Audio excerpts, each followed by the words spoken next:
salaamaaleykum mbokki auditeurs Sud FM yi rawatina auditeurs yi waar yi ñu leen di gërëm si seen teewaay ngeen di déglu tey jii seen émission waar yi mu fas yéene jéglu si li nga xam ni temps yi yëpp mooy coow bi am si réew mi yëpp muy mbirum jaayum suuf si loolu nekk loo xam ne nag indi na fitna bu bare si ay gox yu Sénégal yëpp nekk na loo xam ne sax moom yàgg nañu di ko ŋàññ ak muy am waaye léegi dafa àgg foo xam ni doo tokk benn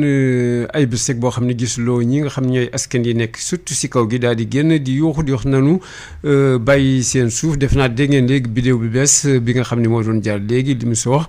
di woote nanu bàyyi suñu suuf nen politique moo ko lal xaalis moo ko lal ba pare itam di wane ni que suuf si dañ koy yot li ñuy wax yëpp ñoom tam ban ko wooyee mi ngi bëgg yàgg waaye loolu yëpp nekk na loo xam ni defe naa li am rek moom nañu xool daal di ko woy te ba tey loolu dafa nekk loo xam ni dafa actuel ba loolu tey jii la gën tar loolu waral nag ñu indi si waxtaan boo xam ni liñ si bëgg rek mooy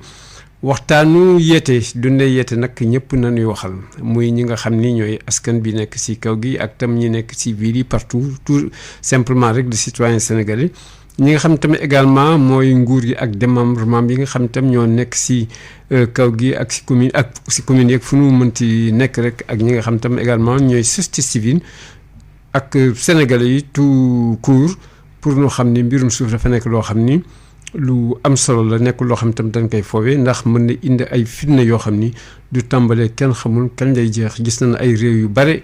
réew yooyu xotteeku ndax tout simplement rek mbirum suuf moo fa nekkoon askan wi jàppante mu indi ay reyante ba tey jii mi ngi noonu loolu nag nekk na loo xam ni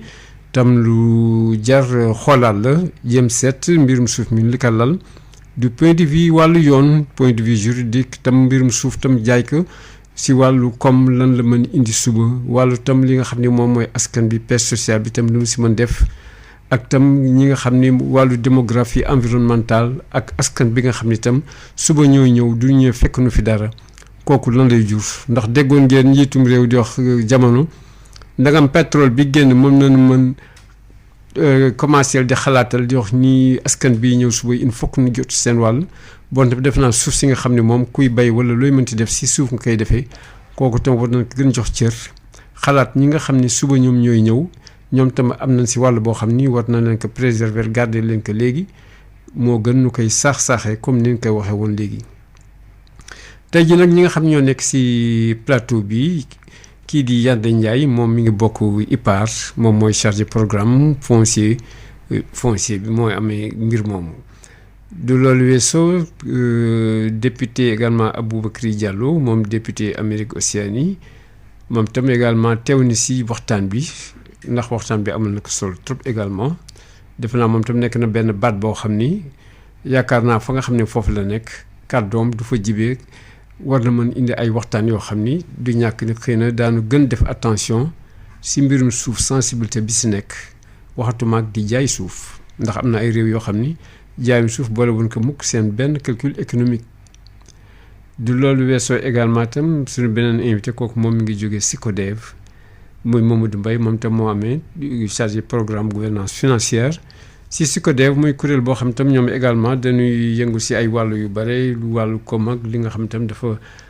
amal solo trop muy askan bi ak yu demee noonu donc ñu leen di gërëm yéen ñëpp si seen teewaay si ni ngeen ñëw te ji bokk si émission bi ñu leen di bàyyi nag commencer par Mamadou Mballo bàyyi leen ngeen ñëw teg Sud FM ak également ñi nga xam ni ñooy ñi ñuy déglu. waaw kay jërëjëf ñu ngi leen remercier ci invitation bi comme ni nga waxee man maa ngi liggéey ci benn kuréel bu tudd SYCODEV benn kuréel bu fi taxawal yu néew doole yi. ci kaw loolu nag ñu ngi liggéey ci lépp luy jëm ci wàllu wergu yaram ci wàllu énergie ci wàllu télécommunication ak ci wàllu suuf si ci wàllu suuf si nag ñun suñu porte d'entrée bi mooy sécurité alimentaire et nutritionnelle sécurité alimentaire et nutritionnelle nag xam ngeen boo ko bëggee am xanaa dangay nar a sécuriser le facteur de production mooy la terre loolu moo tax SYCODEV mu ngi yëngatu ci wàllu suuf si ñu ngi rafetlu bu baax invitation bi tey yaakaar nañ ne au sortir de l'émission mën nañ ñun ñëpp jàngu lu bëri ci phénomène foncier bi. voilà Aboukry Diallo yow député nga également ñu bàyyi la nga nuyoon teg waa Sud FM ak askan bi ñuy déglu. waaw jërëjëf Matar Sall. maa ngi lay nuyu bu baax di nuyu mboolem auditeur Sud FM. ñu lay déglu di nuyu sama naataango yi fi nekk muy Yandé Ndiaye ak aussi am Mamadou Ndoye di rafetlu trop bokk ak ñoom ci plateau bi. waaye du nuyu mbooloo mi ñuy déglu suñu émission bi tey muy lu am solo li ñuy waxtaanee tey environnement mais surtout jàpp jël ci pàcc bu am solo mooy foncier bi donc di xaar peut-être ci kanam gën a xuus si biir pour waxtaan ak mbooloo mi. voilà merci beaucoup Yandé Ndiaye madame Yandé Ndiaye. nu bàyyi la ak parole bi itam également nga nuyoon teggaat Sud FM ak ñi nga xam ne askan bi ñuy déglu également. maa ngi lay jaajëfal Makhtar. di leen remercier ci invitation bi. di nuyu ñi ma bokkal plateau bi sama naataango Mamadou Mballo bu SYCODEV. ak honorable député Aboubacry. di nuyu auditeurs yi ak techniciens yi nekk ci gannaaw man maa ngi liggéey fi ñuy wax IPAR nag mooy kuréel boo xamante ne day yëngu ci mbirum recherche ku wax recherche ne gëstu la parce que dañu bëgg. lépp lu ñuy jël rek ci ay décision ñu sukkandiku ko ci ay données ndaxte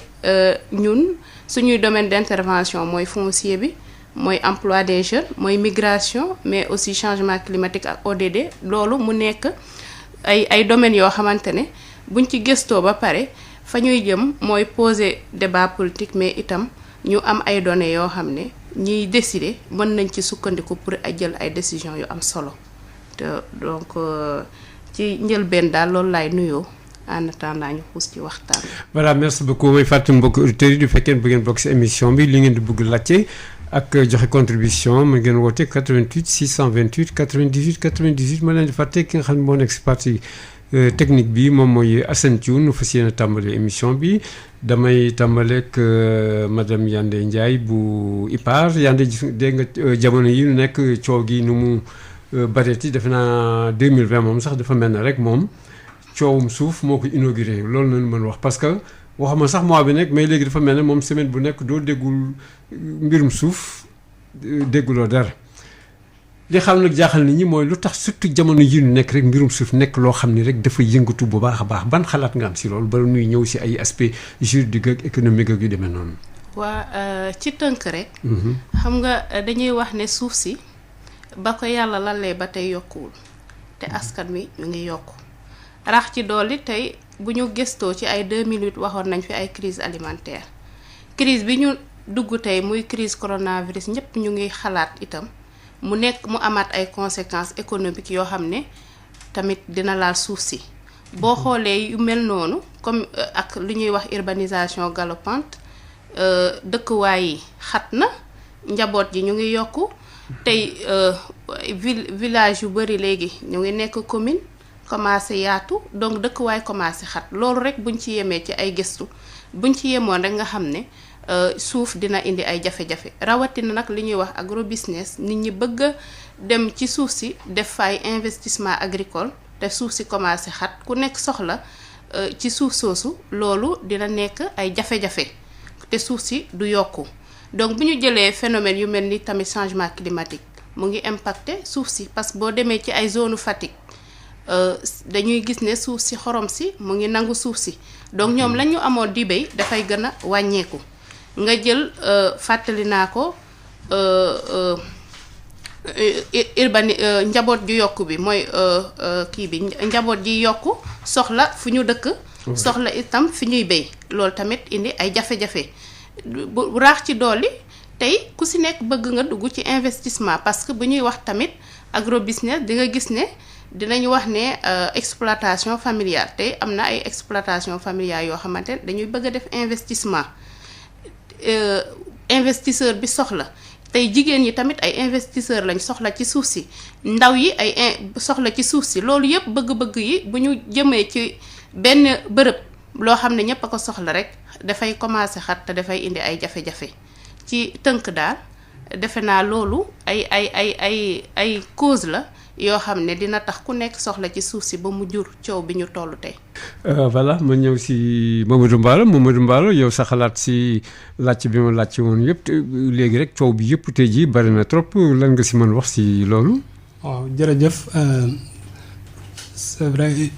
coow li bari na lu ko tax mooy enjeu yi nekk ci suuf si pour nga xam enjeu yi nag da ngay interroger fonction suuf si lu muy njariñ askan bi boo seetee suuf si moo ñuy dundal mooy dundalal tamit suñuy jur yi dañuy soxla tamit suuf pour suñu dëkkuwaay pour habitat bi nguur gi su buggee def ay infrastructure ci suuf si la koy def su buggee tabax ay autoroute su buggee def ay aéroport su buggee def ay investissement ci suuf si la koy def bu ñu waxee tamit ressources naturelles ressources minérales bu ñu waxee pétrole bu ñu waxee gaz bu ñu waxee or bu ñu waxee métaux lourds loolu yëpp ci suuf si nga koy mën a fekk changement climatique bu ñu nekk di wax nii tamit ça dépend ci mode de production yi ñuy utiliser pour ñu mën a réguler suñu changement climatique bi léegi enjeu yooyu yëpp boo ko jëlee day exercer ay pression boo xamante ni day diis ci suuf si te acteur boo gis acteur économique yi dañuy am seen vision ci suuf si baykat bi dafa am vision am ci suuf si nguur gi dafa am vision ci suuf si donc ku ci ne daa di am vision boo xamante ne xëy na peut-être méngoowul ak vision beneen acteur bi tension yooyu mooy indi conflit tension yooyu mooy indi coow yi ngay dëgg yi baykat bi mu ngi bëgg a denc suuf si pour mën si bay investisseur bi mu ngi bëgg ay surface yu bëri daal di def ay investissement daal di def ay profit ñaari intérêt yooyu xëy na peut-être à un certain moment mënuñu ànd mais boo seetee coow lii dafa bëri parce que léegi nit ñi de plus en plus ñu ngi jël conscience ñu ngi xam seen ak ñu ngi xam seen yelleef ci suuf si loolu moo tax boo déggee benn investisseur boo déggee benn promoteur daal di bëgg jël suuf si nit ñi dañuy jékki-jékki daal di jóg daal di protester wu daal di organiser wu pour mën a aar seen moomeel pour mën a aar seen suuf si donc loolu moo tax ñu ngi dem ci ay conflit te bu ñu lalul ay loi bu ñu lalul ay politique boo xamante ne mun na concilier intérêt yuy nekk ci suuf si xëy na peut-être loolu dinañu mën a indil ay jafe-jafe ci kanam man jàngat boobu laa mën a def ci coow bu ñuy am temps yi. voilà honorable Diallo yow dégg nga léegi Mamadou Mbalo ñëw na ba wax ni tant que duñ tegul ay loi ak yu demee noonu yooyu mbirum suuf xam na ni am na loi boo xam ni si la lalu muy la loi 64 bu domaine national yow assemblée nga nekk lan nga mën wax si du point de vue juridique par rapport ak loi boobu qu'est-ce qui ne marche pas ba nga xam ni tey jii coow bi mu ngi ni dafa mel na tey jii dafa amul loi boo xam ni mooy war di saytu wala daal lal mbir yi. waaw Matar jërëjëf dinaa ñëw ci tontu bi juste pour dëggal rek li nga wax bi nga commencé émission bi ne maanaam foncier am na dëkk yoo xam ne waxatuñ dépassé nañ problème foncier pour jox la firnde rek man ça fait 20 ans maa ngi aux États-Unis gis ñi nga xam ne ñu ngi foofu ñi ñuy tuddee les farmers mooy les fermiers ñi nga xam ne ñooñu ci suuf rek la ñu liggéey tey jii ñu ngi am koom boo xam ne des fois sax le gouvernement fédéral day soxla xaalis léegi ci ñooñu lay dem tellement que ils ont de l'argent donc ce problème foncier. si ñooñu lay dem pour lan. pour leb leen xaalis. ah bon. les femmes. ñoo xam ne c'est des. grands fermiers am nañu xaalis la ñu yore dañoo yore seen hélicoptère dañoo yore seen matériel agricole ba mu jeex. man foofu laa gisee affaire ba nga xam ne moo tax ma intéressé wu ci agriculture Matar ba pare ma amoon sama benn xarit bu tudd Paul David daf ma doon wax y a de cela 5 ans mu ne ma Diallo you know all the countries the developed countries there is no more land in there we are going towards Africa loolu nan la tekki mooy que ni dëkk yi développé yëpp suuf presque amatu fa léegi fi ñu jëm mooy Afrique donc li ma waxoon ça fait 5 ans maa ngi koy gis léegi boo xoolee y a de cela 20 ans coow suuf doon na am mais pas comme maintenant mooy li ñoom Yandi ak Mamadou wax mooy que léegi développement démographique bi def na ba nga xam ne nit yi yokk nañ te suuf si yokkul. te du yokk. donc loolu muy lu am importance rax ci dolli par exemple tey jii nga gis au Sénégal d'abord le problème foncier mooy kër yi d'abord mooy ku nekk tey da nga bëgg a kër ce qui est normal. mais fan la nit yi bëgg a dëkk li ci ëpp mooy ci région dakaroise. donc loolu fab coow am mais li ngay wax ci foncier bi mooy le décret loi bi ñu génnewoon ci foncier ba léegi mi ngi fii xam nga damay wax man depuis bi ma ñëwee en 2017 à l'Assemblée dama dem ba am benn slogan boo xam ne dama koy faral di wax mooy RTS ça n'a rien à voir avec la radio-télévision du Sénégal mais la rupture la transparence et le suivi surtout le S la rupture maanaam nañu changer ni ñu doxalee ci suuf si ci fépp lu ñu def mais surtout ci suuf si mais lépp lu ñu def ci suuf si aussi na nekk transparent mais bu ñu ko defee ba pare ak lépp lu ñu def nañ def le suivi au Sénégal moi je suis un député du peuple élu par la diaspora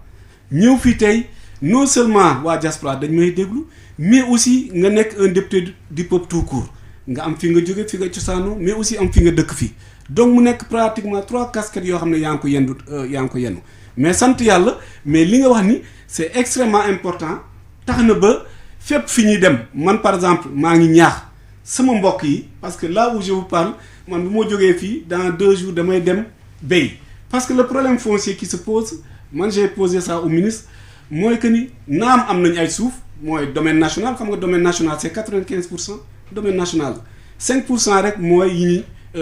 ñu immatriculé di des yi yëpp c'est un domaine national nag da ngay ñëw fekk sa maam wala sa baay am ko donc nga ne yaa ko moom mais le problème qui se pose aujourd'hui c'est que nombre de ces gens-là à commencer par samay mbokk yi dañu bàyyi suuf si tëdd foofu mooy duñ ko utiliser duñ ko viabiliser duñ ko exploiter alors qu'est-ce qui se passe mooy que ëllëg gouvernement ñëw am koo xam ne tey un investisseur bu am alalam ñëw bëgg a liggéey duñu wax dara bàyyi ba affaire bii taxaw kët ne jon ñu def lépp ñu jaarale ko yoon ñu commencé génn. attention même ma ñëw. dafa naa dafa am kenn ku nekk si ligne bi. bismillah salaamaaleykum allo. oui. sëñ bi na nga def. sant yàlla bu baax. na nga tudd ak fay wootee. maa ngi wootee fii Kër Massar. na nga tudd. tudd Moustapha Ba. da nga ñoo ngi lay déglu Moustapha. waaw maa ngi si biir chaîne bi. aywa yow ñuy déglu. waaw salaamaaleykum. mbokk auditeurs yëpp ñoo ngi lay déglu. maa ngi leen di ziar. ñoo ngi lay delloo ziar. dama bëggoon juste soulever benn cas particulier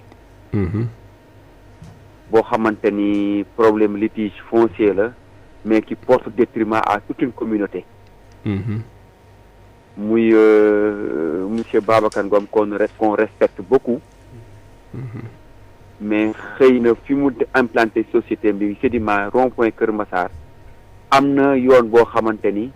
daf ko waroon bàyyi pour nit ñi di mën a jàll dem seen kër di egsi di dugg mais malheureusement si lu mu wax si point de presse am boobu nee na que état daf ko exproprié woon terrain am waaye lu mu nekk victime warul tax mu teg ñeneen victime te le grand arbitre dans tout ça c'est l'état du Sénégal.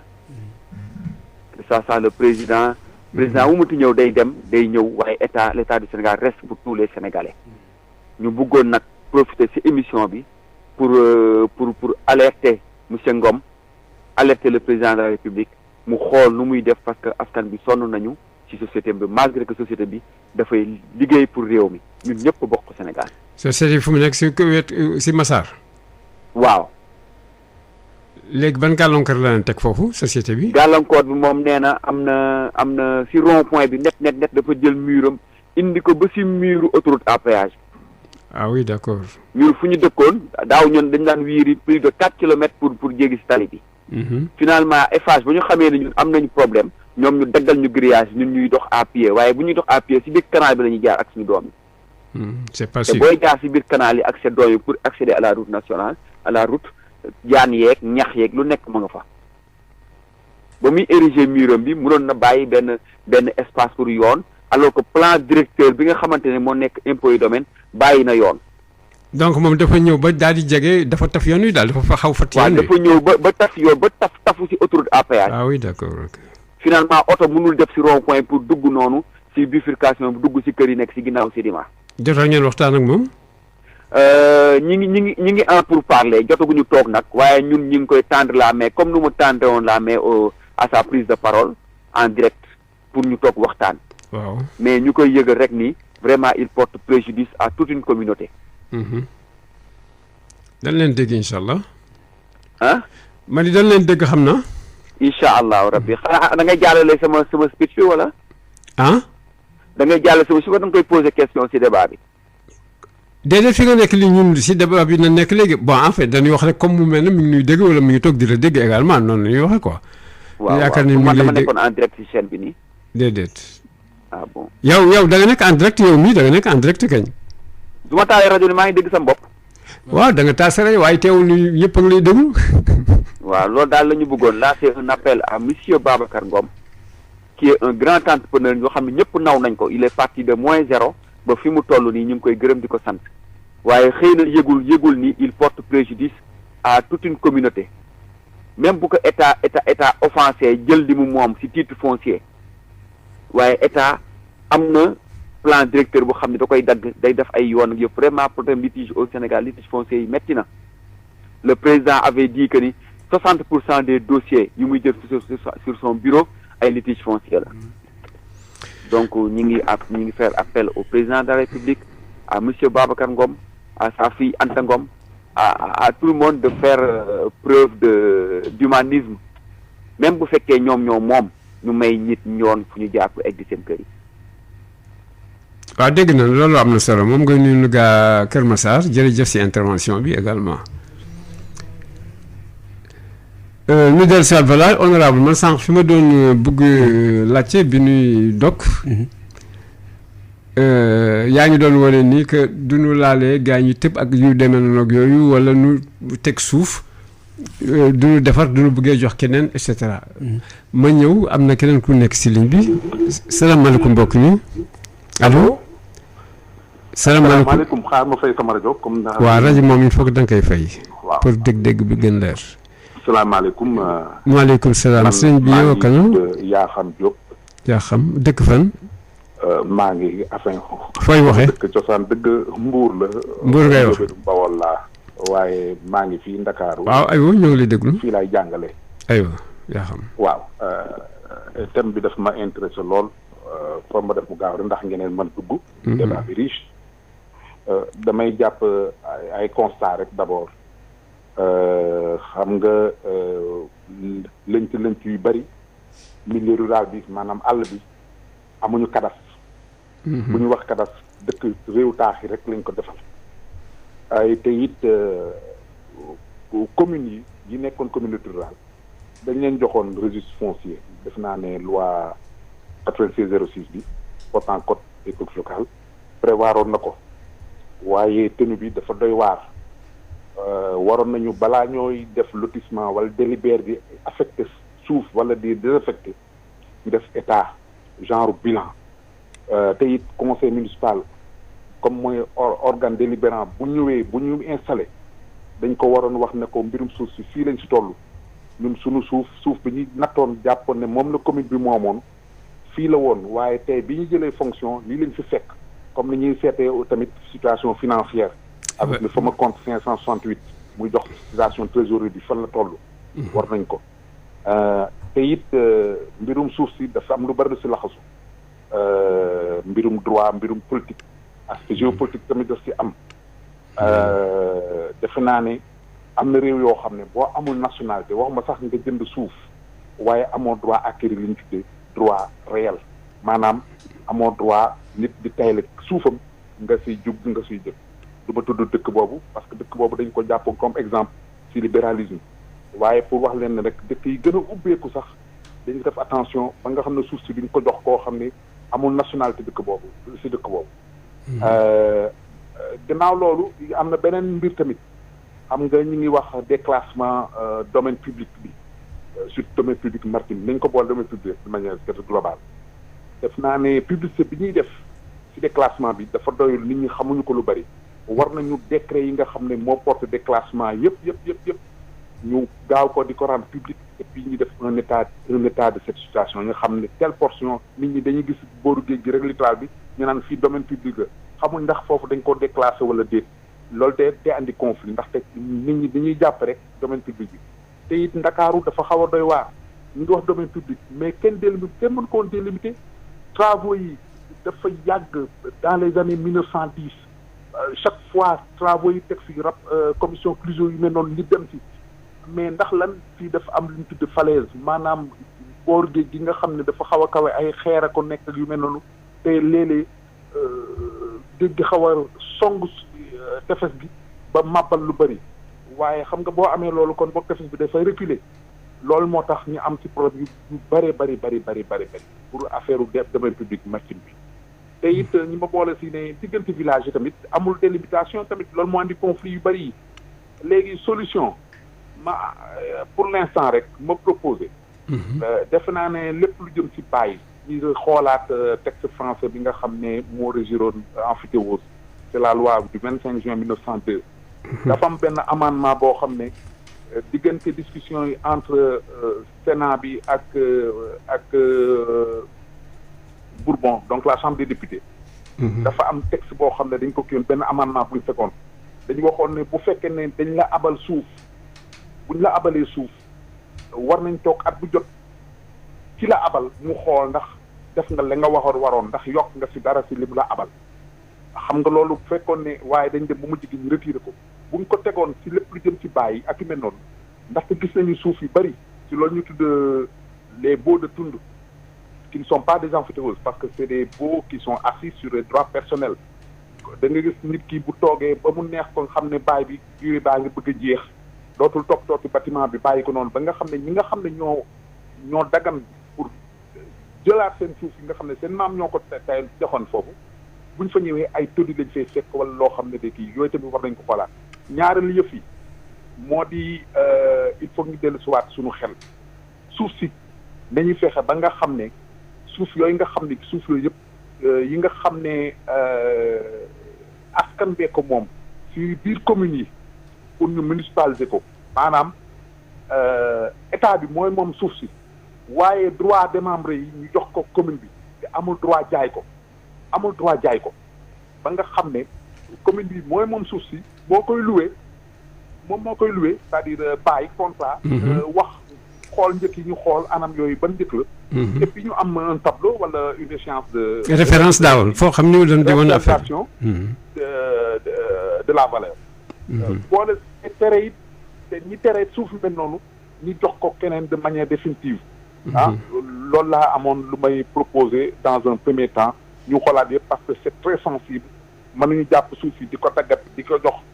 ñi jaay jaar fenn wat andi projet ñu jox la ay centaines d'hectares après nga ñëw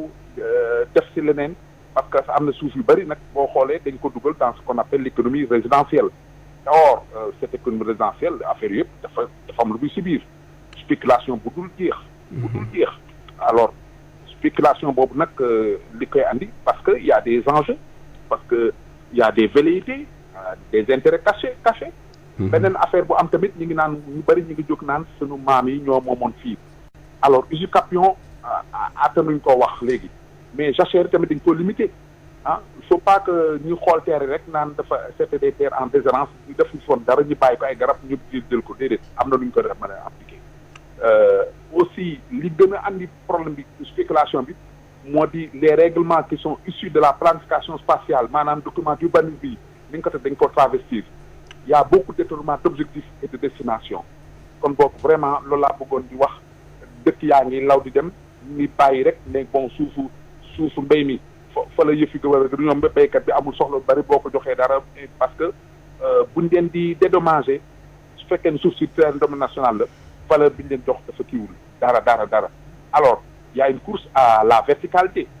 ce qu'on appelle le vélum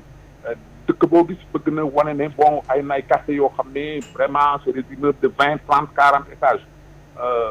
ce n'est pas un appel à la métropolisation mais c'est une manière de rendre les gens encore comme des moins que rien liggéey ba dee doo am foo dëkk doo am loo kii yëf yi dafa cher ngay dem di gën a sori fa ngay war a dëkk loolu tamit il faut ñu xoolaat ko ban Sénégal lañ bëgg dañ leen bëgg mu doxe nii mu mel noonu jeex moon kon boog nañu xoolaat ñi nga xam ne ñi ngi dund pour ñu mën a dundal seen bopp liggéey normal dem marché dem faju ji ak dem jàngi waruñoo def lu mat lu ëpp 1 heure waaw il faut que ñu ko circonscrire aire urbaine bi dans une isochronie d'1 heure de temps 60 minutes doy na. bu ko ëppee xamal ne am na yeneen affaire yu muy lal ay spéculation si ñëw. ay jafe-jafe yegg na ay dëkk yu mel ni ay Mbuur mais xam nga ne spéculation foofu prix yi ni mu jéggul daayoo dafa doy waar dafa doy waar. njëkk suuf saa ngi gën a law. xaw ma yéen yaa ngi may dëggam. ñoo lay dégg bu baax a baax waaw. njëkk bi dafa gën a law. est-ce que xam ngeen ne en 1914 béykat bu béyee juróomi. doo mën a nga gàttal tuuti baax na si. gerte daan na am mën a jënd Dakar benn mètre carré bi ma déggee fan yee passé ñi wax ma ne souffle ma ne partie bi gën a cher Dakar mooy avenue Assane 2 foofu ñu daan wax Albert Sarraut. 1,7 francs le mètre carré. kon bokk xam nga ne suuf li si nekk dafa bari. ku la ëpp suuf wala ku la gën mën a kut suuf def na moo la ëpp doole bu ëllëgee moo tegal loolu nekk. jërëjëf sëñ bi mën nga daaneel parce que temps bi dafa xaw xoj li nga wax yëpp wax nga essentiel bi xam naa li nga bëgg wax yëpp moom du xaj moom système bi. du question kii politique rek. rapidement oui. waaw falaa yem. maa ngi leen di gërëm bu baax di leen sant wax dëgg ma suma dugg seen rajo di intervenir mais am na ñu bari ñu fa jaar seen groupe yëpp xam nañ bu baax. maa ngi leen di gërëm wasalaam. merci beaucoup jërëjëf si intervention boobu defe naa daal na ay points yu bëri ñu des soit très rapidement ak honorable Diallo voilà honorable sànq yaa ngi doon arrêté fi nga xamee ni dafa yaa ngi doon wax ni dañ leen di jox suuf du laale suuf si ñu daal di tëpp ak yi demee noonu gis nga kii bi génn léegi tam am na benn point bi mu laaloon avant mu ñëw si spéculation mi doon wane ni des fois si au niveau maire yi duñu accès sax duñu xam lu xew surtout bi ñu indee ay communes yi jóge communauté rurale ak si transition boobu ñu def ba nga xam ni dafa mel na sax ay référence wala régime foncier bi ni muy demee duñ ko xam bu baax a baax léegi man li ma lay laaj ñi nga xam ne da nga ni duñu laale rek nu tëb mais dans ce cas là du fekkee duñu laale rek nu tëb nanu fexe ba duñu laal maanaam nanu fexe ba duñu laal mooy est-ce que également tam commune doo ko amee wala réew doo ko amee yooyu yëpp am na yoo xam ne war nañ ko xalaat du fekkee suuf dafa teew te nga dégg ay yeneen réew na fa mel te également toujours ñoo ngi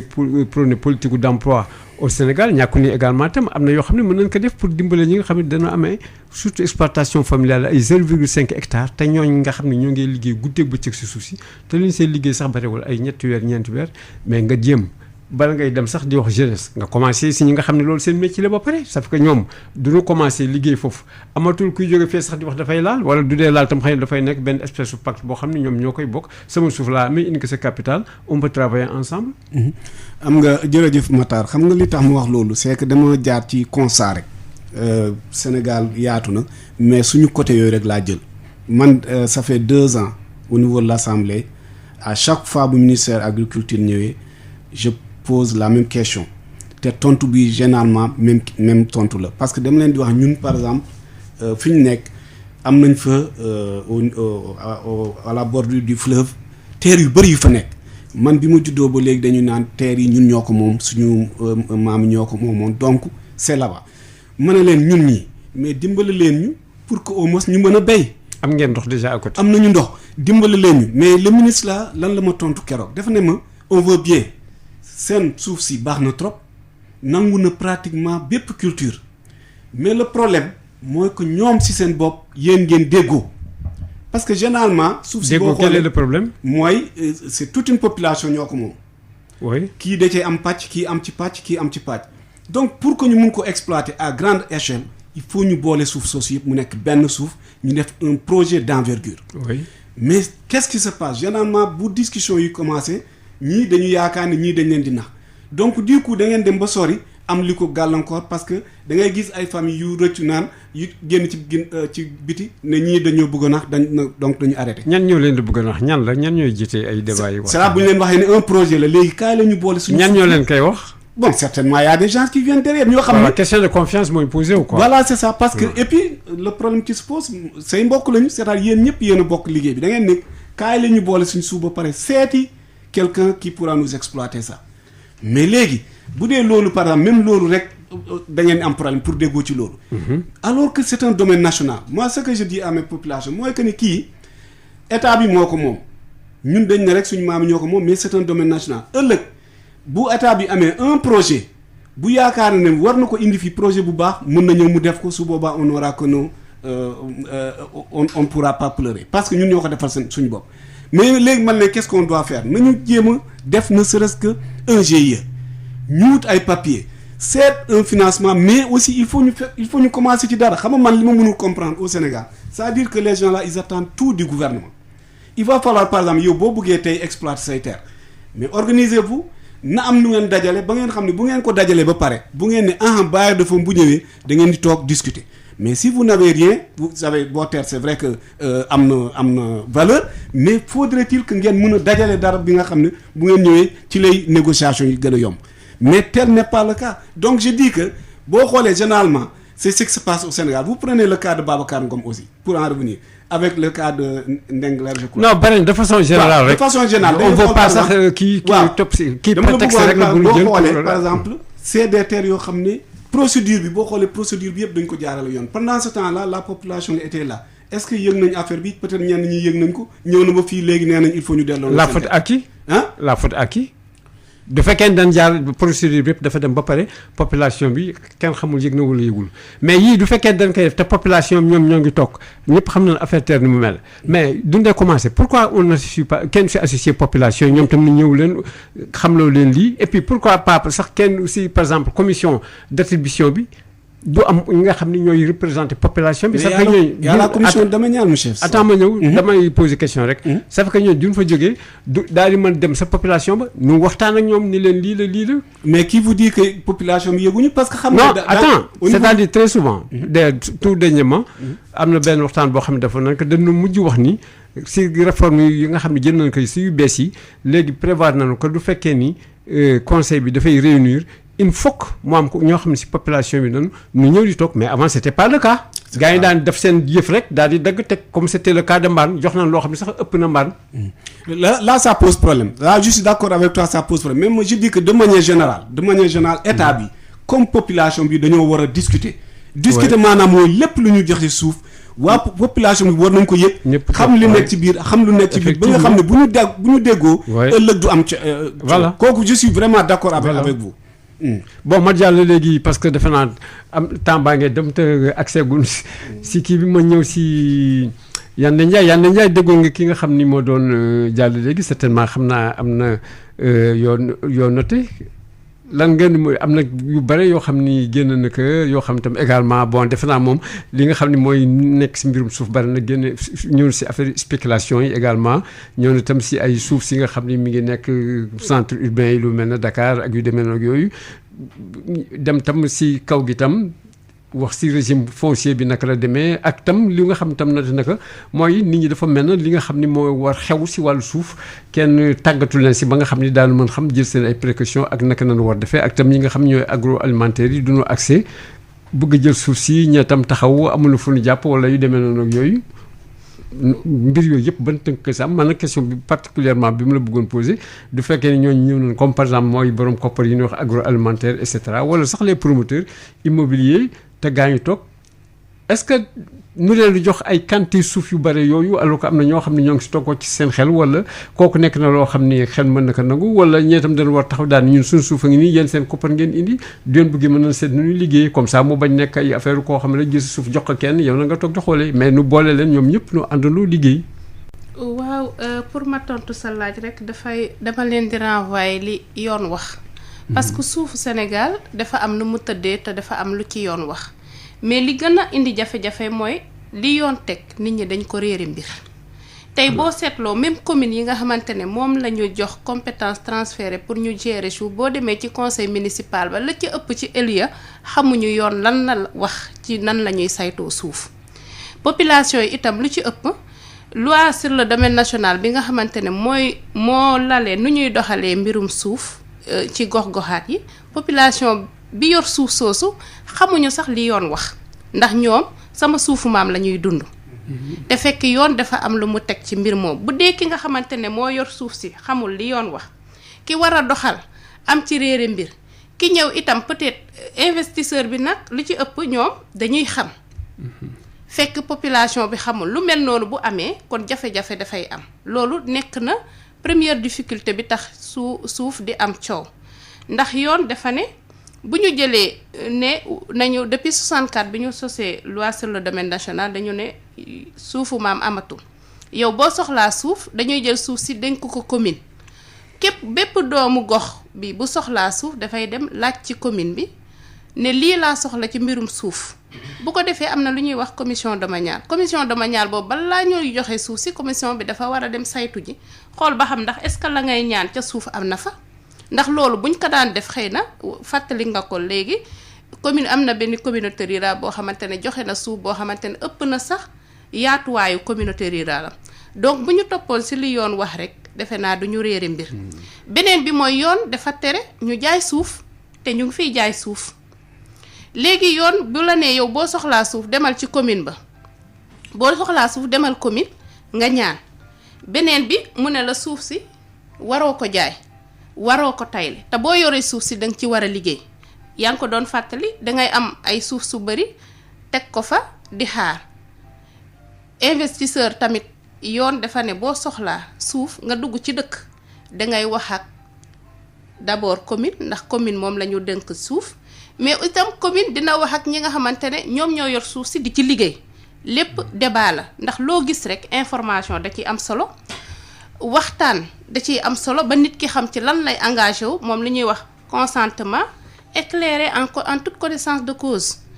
population dañ leen di war a xamal projet bu ñëwee projet bi lii la lii lañ ciy gagné nii ak nii la ñuy jaar bu lépp leeree mais conseil municipal itam ñoom ñooy délibéré pour maye suuf te yoon dafa ne boo délibéré dangay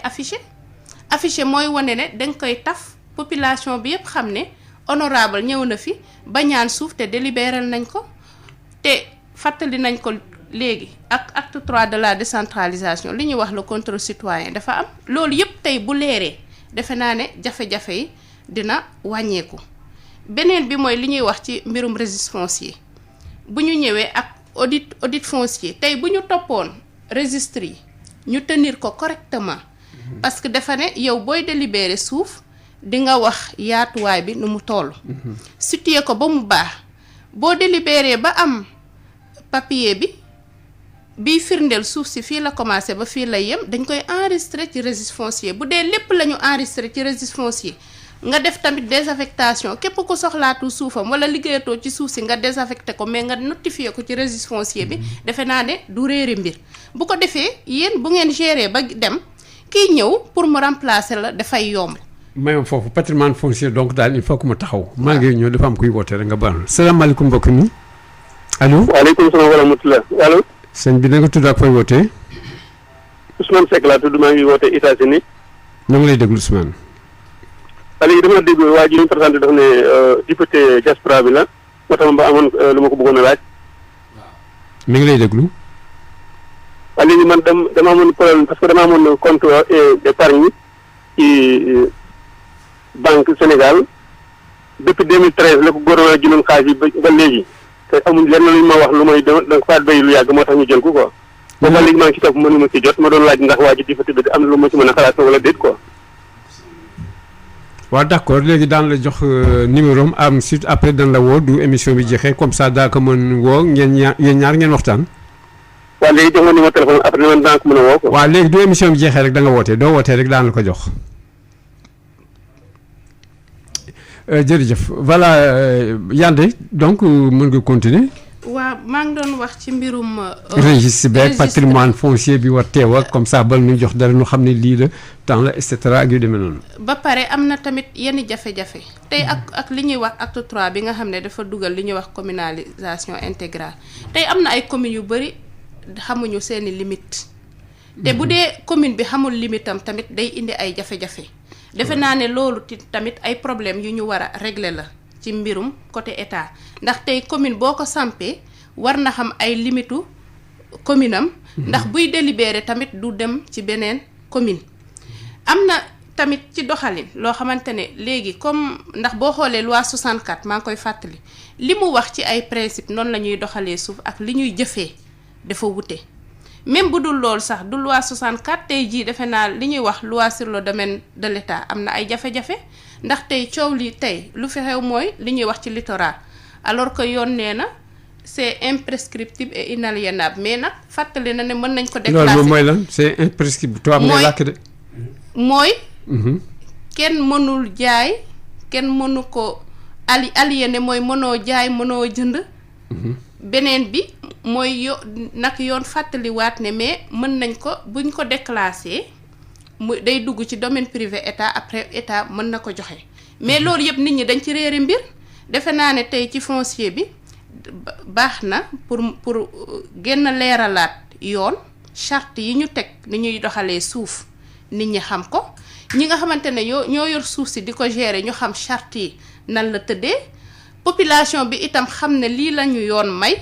fii lañu suñu droit yem bu ko defee waxtaan bi dina yomb mais kii nga xamante ne moo nekk ci suuf sa di liggéey tamit li yoon wax moom da ko réeri mbir ki yore suuf si war ko doxal réeri mbir dafay jafe pour ñu gérer suuf defe naa ne tey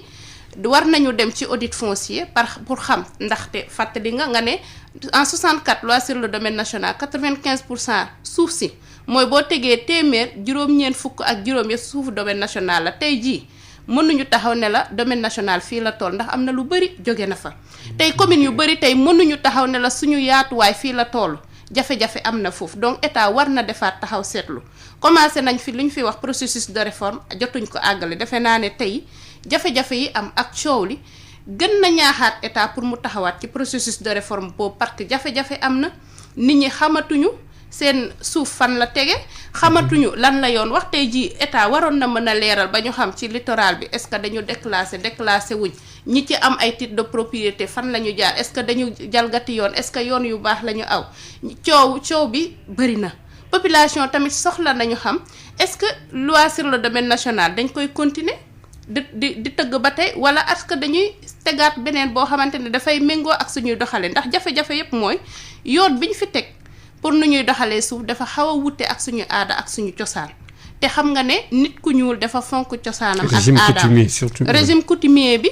am ay gàllankoor am yoo xamante ne déggoowul ci ak li ñuy wax droit moderne loolu nekk aussi ay jafe-jafe d'autant plus que nag bu ñu fàttali ne loi sur le domaine national du ay yépp bonul ndax dafay tere jaay suuf tey jii bu ñu toogee di wax suuf mbirum suuf tey c'est parce que loi sur le domaine national la mu tere woon suuf moo ñu permettre ñu mën a dese suuf suñuy waxtaanee du lépp la ñu war a sànni am na luñ ci war a jël mais tamit état waraat na def taxaw seetlu toogaat ak askan wi toogaat ak ñi mu jox suuf si pour ñu xool nan la ñuy tëggaatee yoon bu bees boo xam ne day méngoo ak suñuy doxalin mais dafay protéger suuf pour génération yi di ñëw pour ñu mën a amaat yoon bu bees bu ñuy tënk bu loolu weesoo lu ci mel ni organisation de la société civile defe naa ñu ngi def ay jéego yu am solo ndax tey boo demee ci gox-goxaat yu bari ñu ngi fay samp lu ci mel ni ay plateforme de dialogue dafa samp lu ñuy wax ay charte locale de gouvernance foncière boo xam ne askan bi ñooy toog ne nii la ñu gisee noonu la ñu war a doxalee suuf léegi nañuy toog waxtaan bu ñu waree délibérer lu toll par exemple bu ñu amee commune waratul mën a délibérer bu dee dañu am 100 hectares mooy yaatuwaayu commune bi warul délibérer pour kenn 50 hectares loolu yépp dafay nekk consensus bu ñu toog ñoom ñaan ñu waxtaan si segam état tey dañ ko jiitoogum ci yoon bi mais moo ko war a samp nekk na ay doxalin yu ñu commencé di def pour am ay solution ci conflit foncier yi mais bu loolu weesoo tey boo demee tamit béykat yi ak sàmmkat yi am nañ ay jafe-jafe parce que béykat yi tey sàmmkat yi amatuñ fu ñu jaar ndax béykat yi fu nekk amatuñu suuf ñoom ñu ngi béy fu nekk sàmmkat yi am ay jafe-jafe boo demee ba ci zone delta tey jii même bu ñu aménagé sàmmkat yi dañuy am problème pour am fu ñu jaar te loolu yëpp ay couloir de passage yooyu yëpp nekk ay jafe-jafe defe naa ne tey war nañu gën a ñaaxaat nguur pour mu ñëw gëstuwaat nan la ñuy doxalee suuf ba jafe-jafe yi ju jàkkarloo mu ñu mën ko saafara. voilà Yande ma ñëw am na ku nekk si ligne bi attends ba ma ñëw si Mballo salaamaaleykum mbokk mi allo. waaleykum salaam waaw waaleykum salaam maa ngi ziar waay. ñoo ngi lay delloo ziar sëñ bi fooy na nga tudd ak fooy wootee. maa ngi tudd Ndoye maa ngi woote fii Jersey USA. ñoo ngi lay déglu. waaw maa ngi ziar bu baax a baax. ñoo ngi lay delloo ziar seen jotaay bu am na solo. bon di profiter di laaj les députés là comme moo fi nekk diaspora bi. bon di ko laaj ni mu gisee comme moom si États-Unis la ko def 20 ans gis que fii américain ni ñuy maanaam ménager seen suuf. boo suuf boo coin boo dem ci États-Unis maanaam mi ngi ci ordinateur bi foo lamb ñu wax la jiw ko moom pour que loolu mu ñoom seen bopp en tant que député mu ñu ko kaasoo à l'Assemblée. dëkk dafay avancé. bon su ma déggee ni bon ñu naan bon domaine national bi ok mais dafa am ñoo xam ni seen maam yi ñoo nekkoon ci àll bi gor àll bi yaa ngi dégg di reyante bukki yi di reyante gaynde yi jaan yeeg lépp ci àll bi ñu reyante ñoom ba gor àll bi ba dëkk kooku domaine coutumier dafa am ak domaine xam ak hache gars yi dañuy respecté maanaam lépp loo xam ni bon si culture la dañ ko war a respecté parce que tubaab yi nekkee dañaa respecté domaine culture maanaam coutumier di respecté lépp. bon tubaab yi ñi fi nekk léegi nag ñoom ñoo respecté wul loolu parce que nan ngay fekk yow koo xam ni ay maam ñu ngi ci àll bi di bay bon yow kooku joxuloo ko courant joxuloo ko ndox jànguloo ko defuloo ko dara bon bon tool yi ñu yore di ci bay yow lu nga ko dimbali dara lan. da ngay préféré jël un chinois boo xam ni tey boo nekkee Sénégal nga dem Chine mënoo fa am benn sagorimètre nga dem Inde même chose nga dem France bii mënoo fa am benn sagorimètre États-Unis fii moom en tant que député xam ne li muy wax fii mënoo fi am mètre te jaaroo ko ci yoon lépp day jaar yoon kenn amul droit moom dara fii waaw donc loolu yooyu en tant que député ñoom loolu la ñu war a kaas à l'Assemblée. ba Sénégalais seen bopp moom seen yëf bopp mais mënuñu toog rek. bon benn waa jóge fa rek am ay milliards am rek ñëw rek bon ñoo xam ne ñu ngi fi pendant des années et des années nga ñëw fokkati seen tool ba pare def ay kàmb nekk bu fa kenn dëggu loolu dëgg di yoon. bon vraiment di wax ne. gars yi dañuy xool seen bopp dimbali baykat yi parce que baykat mooy réew ñett moo koy yore mbay napp ak maanaam ak kii waay élevage. ñett yooyu mooy réew mooy réew. xam nga noo ko doon doxal tey. Sénégal du jéegaani naan day bu frontière di xaar Malien yi wala Mauritanie wala yooyu. dimbali sa population di jël ay banque maanaam banque boo xam ne pour dimbali béykat du soxla investir dem foofu gars yi la ba nga xaalis mu dem liggéey di fay état bi. ko defee Sénégal day jëm kanam. léppay baax mais malheureusement ni ñu def maanaam béykat yi def ko nappkat yi def ko gaaram gars yi sàmm kii moo tax mënuñu avancé. mu ngi dem fenn di jégalu baax nag maa ngi jégalu baax a baax. voilà merci beaucoup mbokk moom tamit également de interpeller deuxième fois kenn ku nekk États-Unis di lay interpeller honorable cette fois-ci bon mbaalu laa waroon agsi mais dama lay bàyyi ba pare ma dellu soit si mbaalu pour nga répondre ñaar ñi la interpeller surtout ku mujj kii nee na li nga xam ni par exemple mooy am foofu ñoom seen terre yëpp ku am kër sax doo laale ordinateur bi daa gis noo xam ne kii lii moo ko moom lu tax nee na yooyu du ngeen ñëw fii du ngeen ko xamale fii jëm si dimbale surtout ñu nekk feese ak tam jëm xamal ñi léegi daal maanaam tendance bi fu mu jublu. waaw di rafetlu mbokk moom dugg léegi di ak kii njëkk a dugg kooku moom incha allah dinaa ko jël seet li mu doon laaj mais kii li mu wax li dëgg la moo tax ñun il va falloir que ñu dem ci réforme foncière parce que loolu mooy tax par exemple suñu problème yi wàññeeku sur le plan foncier parce que boo xoolee li mu fi wax mooy kon aujourd'hui mooy régime coutumier bi ngeen wax bi moom dafa bari ci Sénégal ba tax na tey jii pour que état wala ñoom ñu waxtaan seen biir boo xoolee li ci ëpp ci problème yi mooy investisseur day ñëw commencé di waxtaan am ñoo xam ne un groupe de personnes ñooñu génn ci biir kii bi ne ñoom ñoo représenté village bi parce que man am naa ci ay exemples yu bëri yoo xam ne fekkee naa débat yi ba ñu waxtaan ci kii ba déggoo ba affaire bi sori am ñeneen ñu génn ne ñun musuñu déggoo musuñu d'accord ci li ñuy wax moo tax effectivement ci réforme foncière bi je crois que il va falloir que ñuy gën di déglu askan bi ñuy gën a di déglu les propriétaires terriens comme on le dit. les droits coutumiers itam ñu koy boole lépp dëkk bu mel na Mali moom des fois dañ koy citer en exemple parce que nee na bi ñuy tabax seen kii dañ droit coutumier bi def si occupé part bu am si nañu lalu sax pour mën daal di boole kaak le droit moderne là pour tabax dara. droit coutumier c'est important gis nga moo tax man par exemple bi ma ñëwaatee en 2016 li ma wax par exemple suñu mbokk yi mooy que ne kaay la ñu def ne serait-ce qu'un recensement aujourd'hui on est à peu près à 23 000 personnes recensées ma ne leen même si on prend à peu près 10 000 personnes que chacun donne 20 000 francs c'est 200 millions ma ne avec 200 millions aujourd'hui on a cet argent là ñu war a valider viabiliser suñu terre yi nga xam ne ñu ngi fi tëdd si on va dans une banque on va nous accueillir à bras ouverts mais aussi bu investisseur ñëwee tey dinañ mën a toog bu toogee ci table bu toogee ci chaise mën nañ toog ci chaise waxtaan ak moom parce que à partir de ce moment am na loo yore noonu ngay defee par exemple bu mën a waxtaan ak ñi mais tant que ñun par exemple non seulement li nga wax le droit coutumier ñu delloo ko vraiment jox ko cëram bu mu mat ñuy déglu askan bi mais aussi ñun askan bi ñu xam ne lii ñoo ko moom ñu jéem a fexe lan la ñu defee ba exploiter nos terres là. formation quoi formation. bon ak communication c'est extrêmement important. si gàttal nu gérer temps bi tuuti parce que moom duñu defal nànk moom dana xaw a métti tuuti. Mamadou Mballo ma ñëw si yow dégg nga sànq Yande Ndiaye bi muy jeexal laal na benn point boo xam ne quand même mi ngi doon wax ni suuf kenn waru ko jaay. suuf kenn waru ko jaay mais tey loo remarqué yow si terrain bi dañuy jaay suuf bi wala kenn jaayul suuf si ak ñi koy jaay est-ce que am na droit jaay ko wala déet. jërëjëf non seulement suuf kenn du ko jaay c'est-à-dire suuf tamit dañuy nar a faciliter accès bi bu ñu tey xoolee loi sur le domaine national lu mu wax loolu tënk na lu Yande wax. loi bi lu mu wax. loi bi nee na suuf sur le domaine national. kenn du ko mën a jaay. waaw loolu lu mu tekki. bu gën leer parce que loolu doo ko waxee kenn comprendre ndax ñoo ngay jaay suuf à tout moment. loolu lu mu tekki mooy. c'est que loi bi nit ñi dañ koy ignorer. parce que loi bi nee na soo buggee suuf.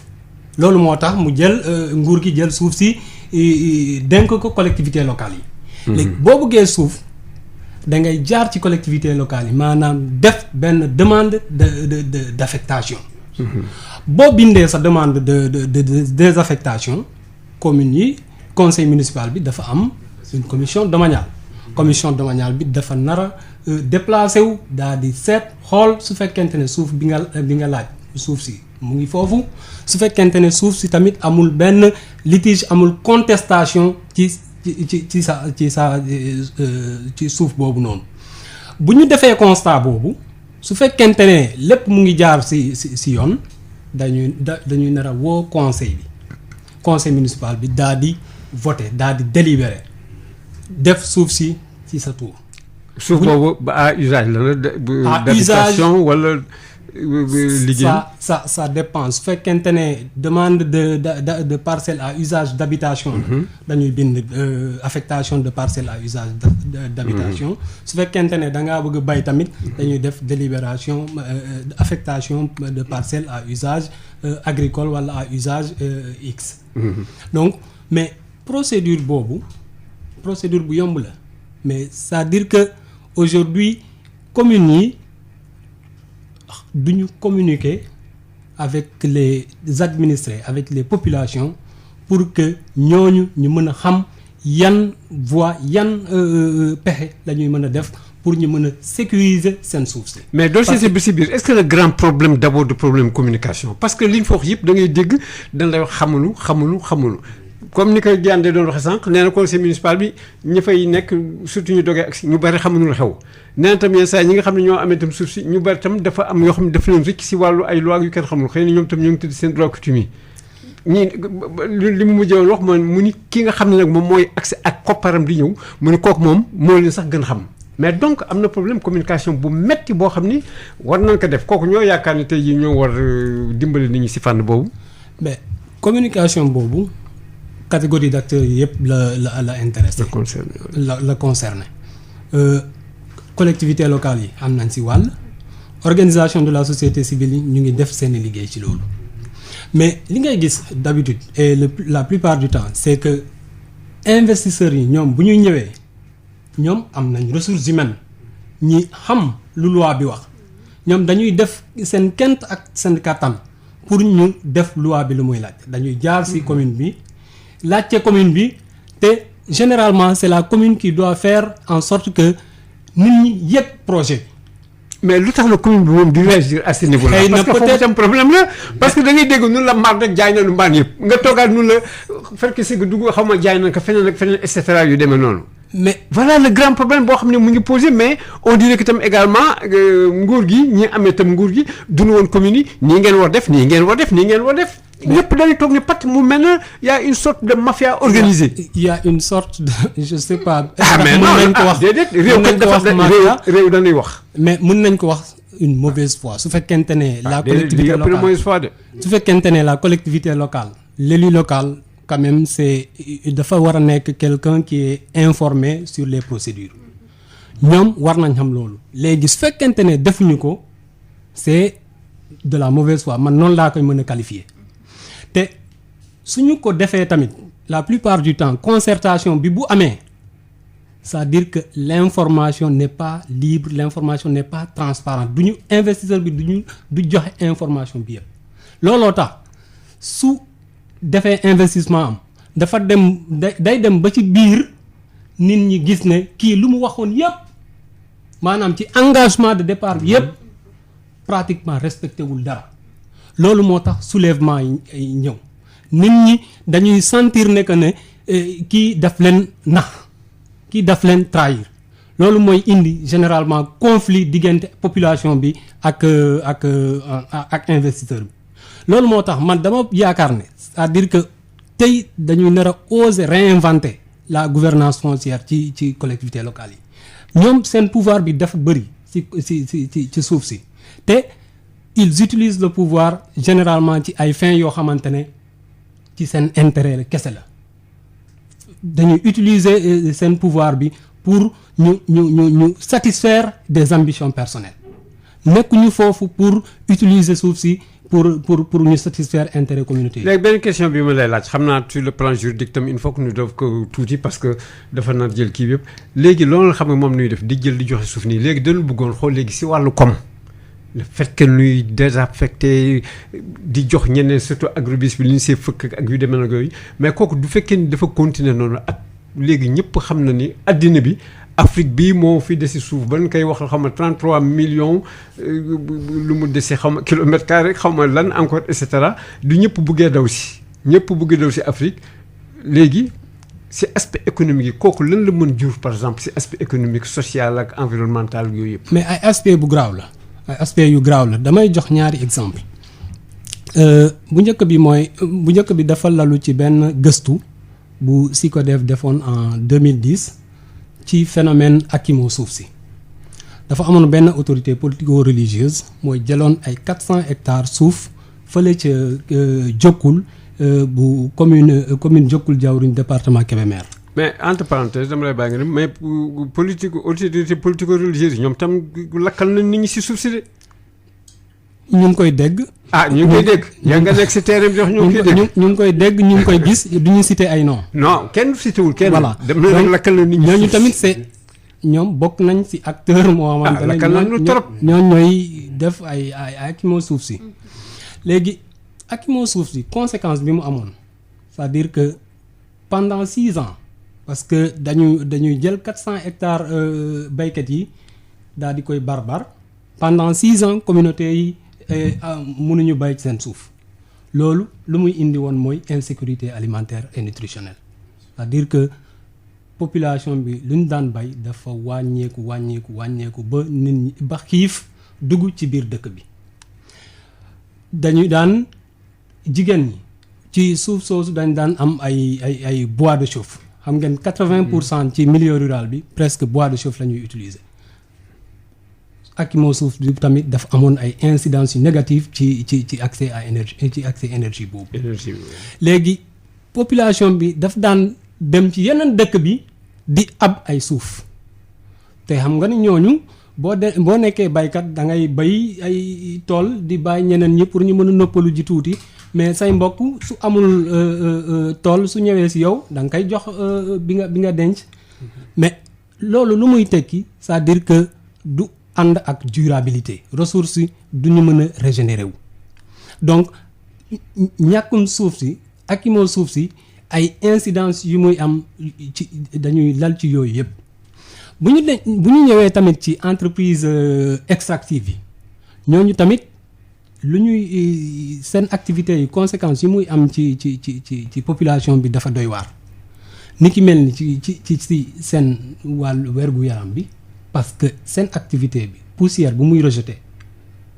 ñun dañuy def benn gëstu bi dafa wone woon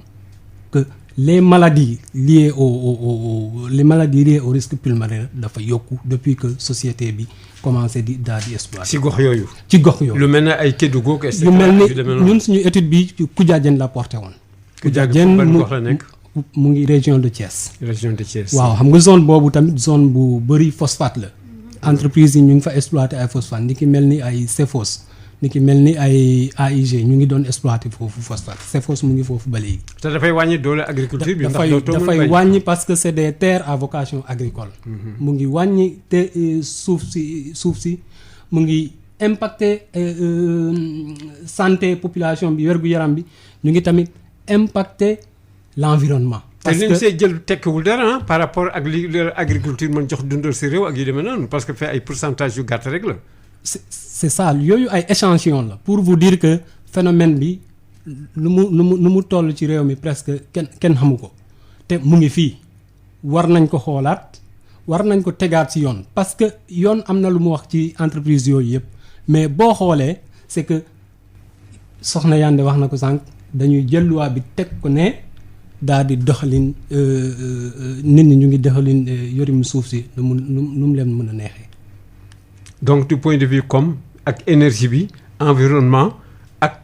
loolu yëpp gis nañu yàq yi nga xam ne expliqué nañ ko ak ñi daan wuti bois de chauffe tout ça bon di wëlbatiku si yeneen. loolu yëpp suñu moytuwul problème yooyu yëpp ñu ngi am si réew mi nit ñi xëy na peut-être yëg nañ ko walla peut-être xam nañ ko mais taxawuñu comme niñ si war a taxaw te war nañ si taxaw. voilà honorable am na yoo xam ne itam du fekkee ni au niveau de l'Assemblée defe naa waxtaan woon ko walla jël loi yi ñu war jël kooku dana nekk loo xam ni dans la durée comme boo xam ni dafay nekk dans la durée kooku du mën am te li nga xam te moom ñox sécurité alimentaire affaire bi daf koy affecté dëgg-dëgg.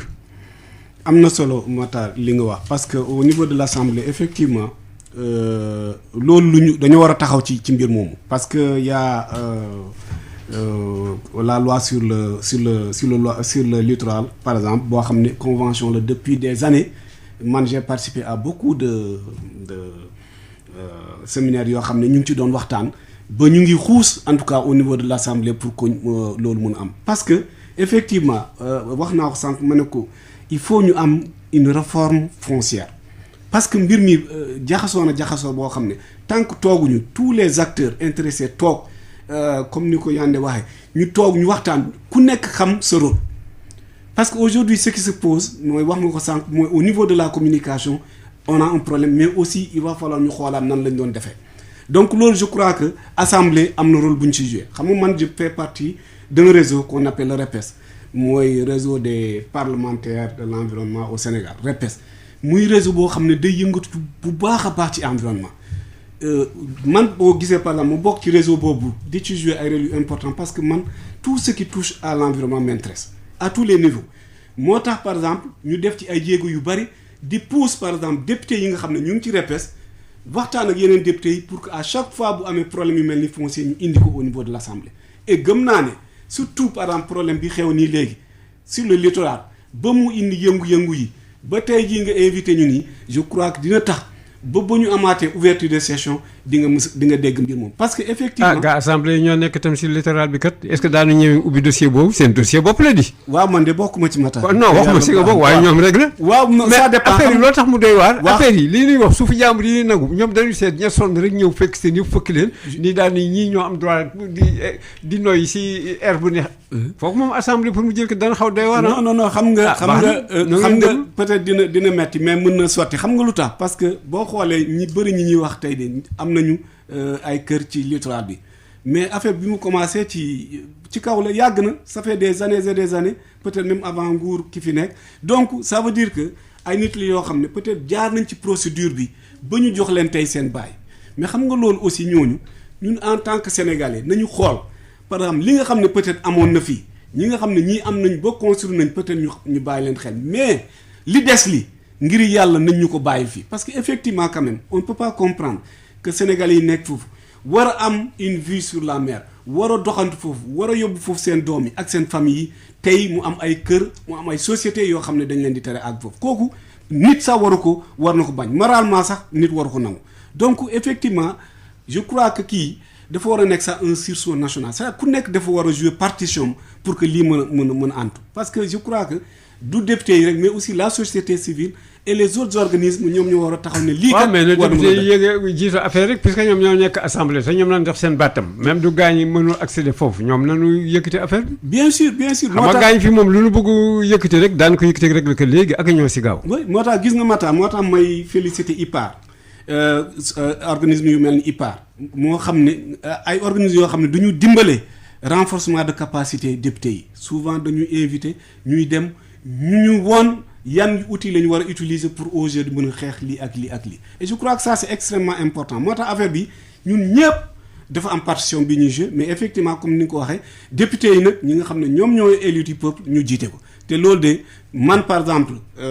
ki ma xam-xam ne saa yu ma demee assemblée loolu mooy ne sama mbëbët surtout ma pare ci sama mbokk diaspora yi xam nga dama taxaw au niveau avec le ministère de l'agriculture rapidement ma ne ko autosuffisance alimentaire bi tey waroon nañ mën a bàyyi les Sénégalais de la diaspora am nañ koom bi am nañu expérience bi am nañ volonté bi ñu jàppale leen ñu may leen foncier pour que ñu ñëw ñu mën a béy pour que ñu mën a am autosuffisance alimentaire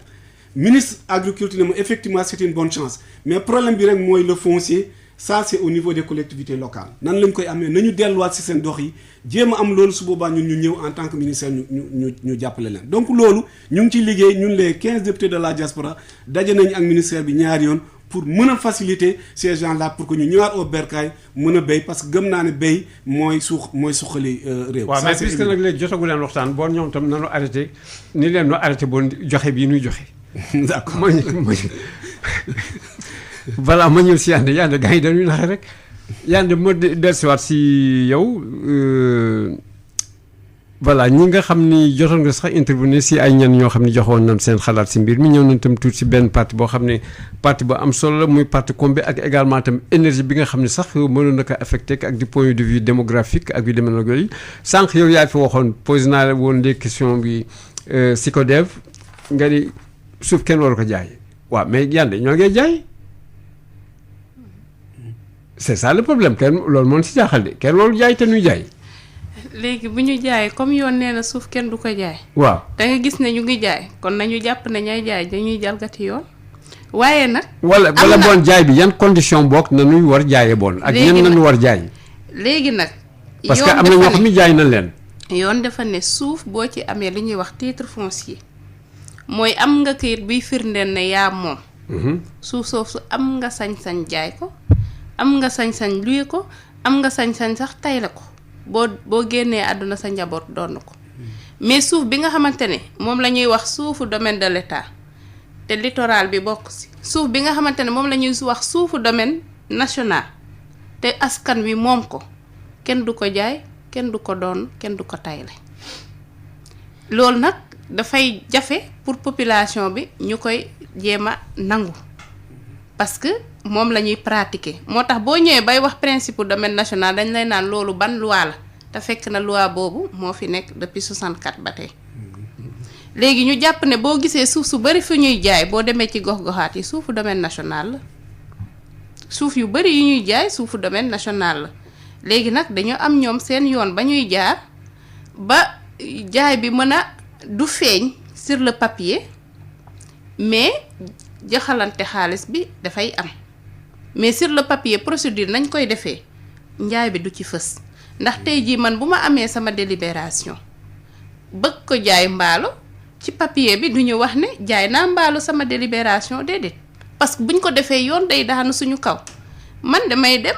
wax ne maa soxla woon maa yoroon suuf si léegi ma laaj commune na désaffecté suuf si dox ko ci mbaalo bu ko defee commune bi dafay désaffecté suuf si délibéré ko ci mbaalo dem fay frais de bornage suuf si ñëwaat ci turam mais dañu jàpp ne ci procédure bi njaay bi du ci feeñ mais njaay bi day nekk ci côté mais procédure bi njaay bi fësu fa ndax bu njaay bi fësoon tey jii yoon boo ko toppee si yoon da leen di téye mais njaay bi du feeñ. waa temps yi am na benn mbir bi fi amoon ba ñuy wax ni kooku bàyyi la amoon mais bàyyi bi moom daf ko mujj dañ ko mujj defal titre foncier waaw mais cas boobu la ko gisee kooku est-ce que du légal wala lu légalul la. yoon nee na si seen wàllu bopp si ñoo am na ñu si wax ñoom waaye yéen neen ko xalaat yéen. si yoon dafa ne boo amee bàyyi am nga sañ-sañ am ci titre foncier parce que yoon na ko wax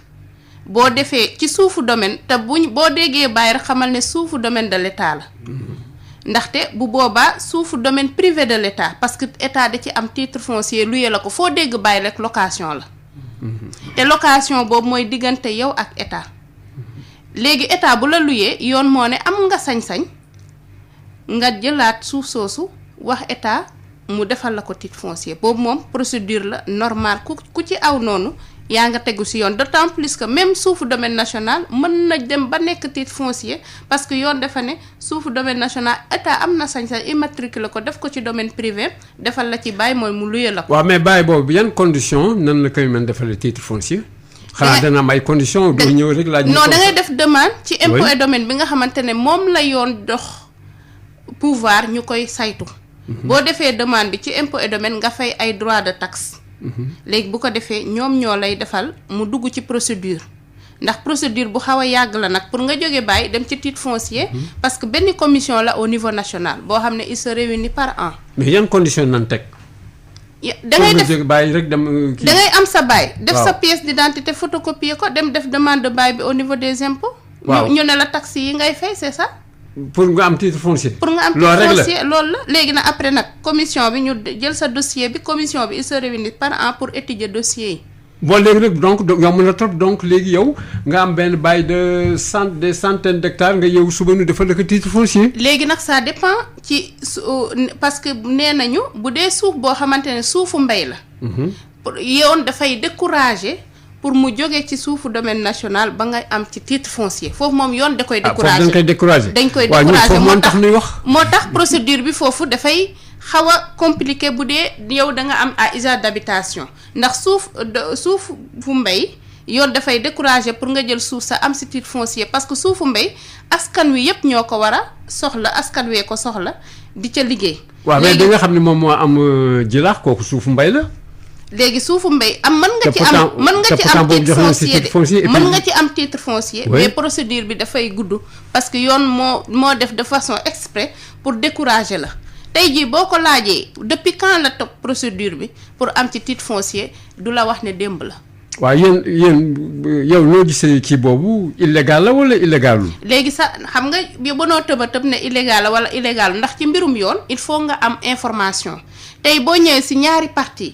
ku si nekk tegal la sa version tegal la les faits tegal ay papier yow mën nga ko ne yow yaa nekk si yoon wala kii moo nekk si yoon parce que ñun jàng nañ yoon xam na li yoon wax boo jaaree ci procédure normale dinañ la ne li nga def procédure normale la boo jaar si procédure normale dinañ la ne du procédure normale mais tant que amoo les deux versions doo mën a statut. non man fi ma waxee illégalité sax mooy. le fait que ñu daan ni suuf si ñu jaay par exemple dañ def noonu rek mi ngi war yem si commune bi mais nag te am na beneen commune boo xam ne dugg na sur cette base là nañu établir woon loolu donc léegi puisque léegi gis nañu ba wàññi si sax est-ce que léegi acte ba nu jëkkoon def nekk loo xam ne léegi dafa illégal parce que du si juumte nañ ko teg. léegi bu dee ci njuumte la alors que am na suuf boo xamante ne déjà maîtriser woo superficie bi dina dem mu corriger parce que mënoo am suuf boo xamante ne maîtriser woo superficie commune. mënul la délibérer loo xamante ne dafa dugg ci commune u jàmbur bu ko defee mu am njuumte il faut mu rectifier bu ko rectifier da ngay amaat beneen papier ci beneen papier boobu ci ngay topp sa procédure ndax tey jii man bu ma nekkee conseil municipal ma délibérer la de telle sorte que day dugg ci kii bi ci plan parcellaire bi dafa dugg ci commune u jàmbur damay obligé fi limite yi ñu corriger waat ko defaat délibération. bu fekkee dama jël kaw sédiment est-ce que ñoom dañu corriger donc ñoom dañu corriger actuellement parce que 300 nañu xonte léegi dellusi nañ 225 dañu corriger foofu. dañuy corriger. corriger nañ ñoom. wóoruma ndax gisuma ko mais bu dee dañu topp li yoon wax. yow boo délibéré nga juum di nga corriger waat superficie bi pour ne la fii nga war a yem. mooy li ma la doon posé woon sànq suba ma ne la sànq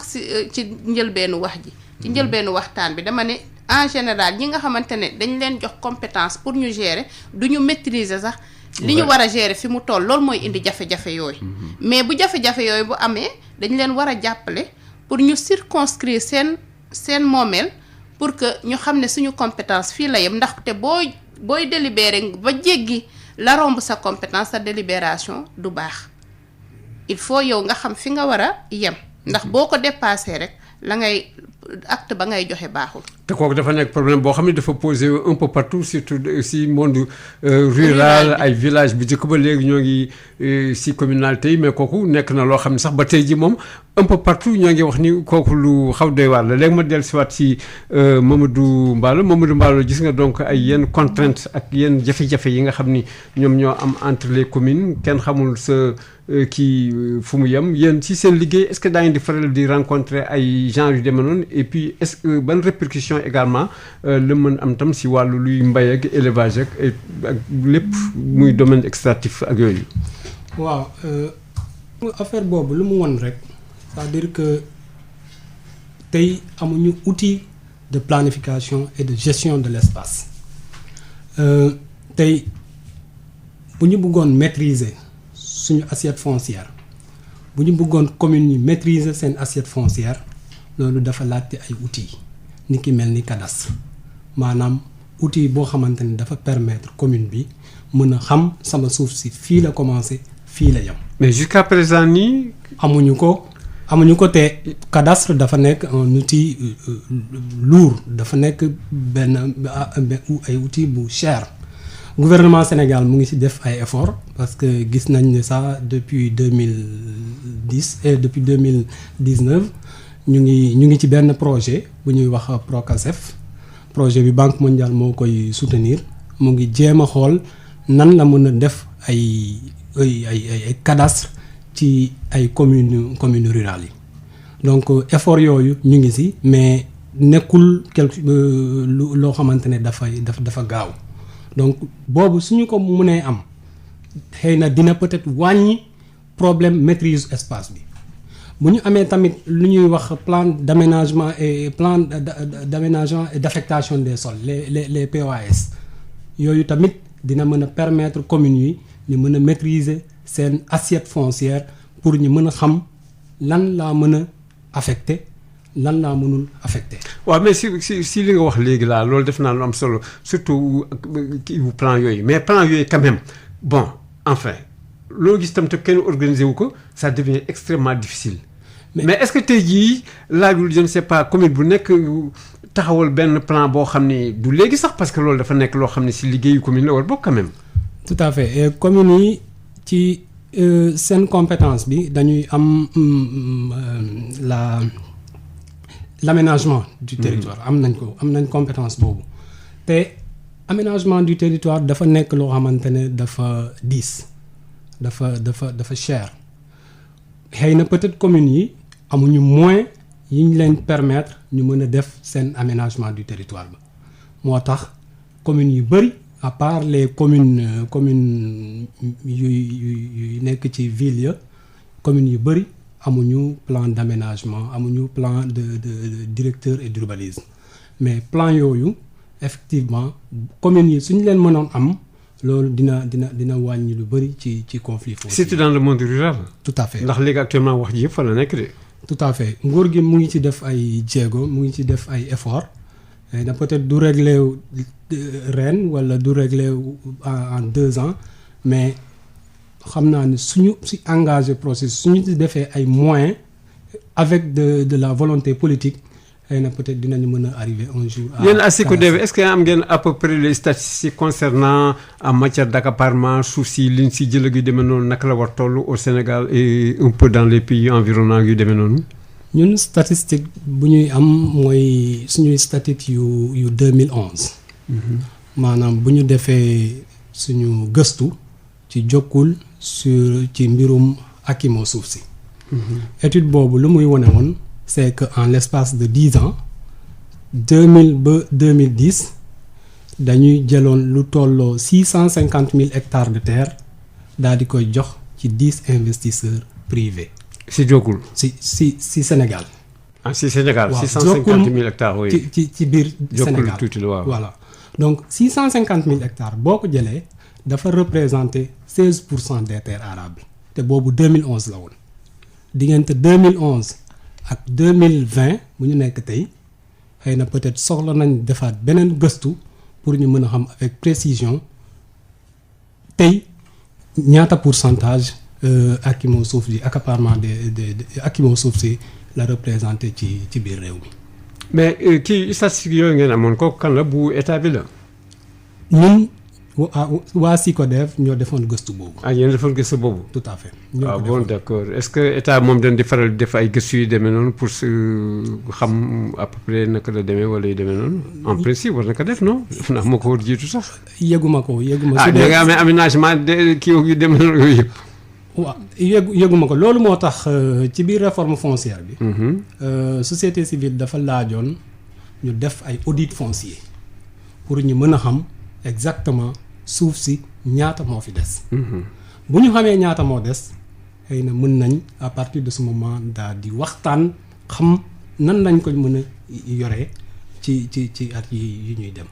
ñun société civile laajoon na laajte boobu mais ñu ngi ci politique bi sax def nañ ko mais xamuñu fu ñuy dem ak réforme ndax depuis 2017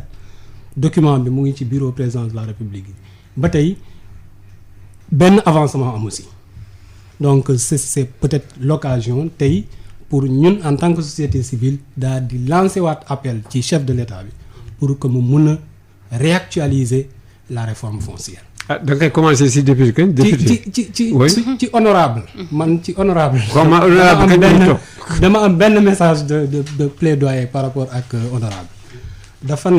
bokk rapidement dafa nekk ci REPES le réseau des parlementaires actifs sur l'environnement li ma leen ñaan mooy c'est que ngeen organiser ay visites de terrain sur les zones zones extractives ci zone Thiès bi ni ki mel ni Koudiadiène ni ki mel ni Pambal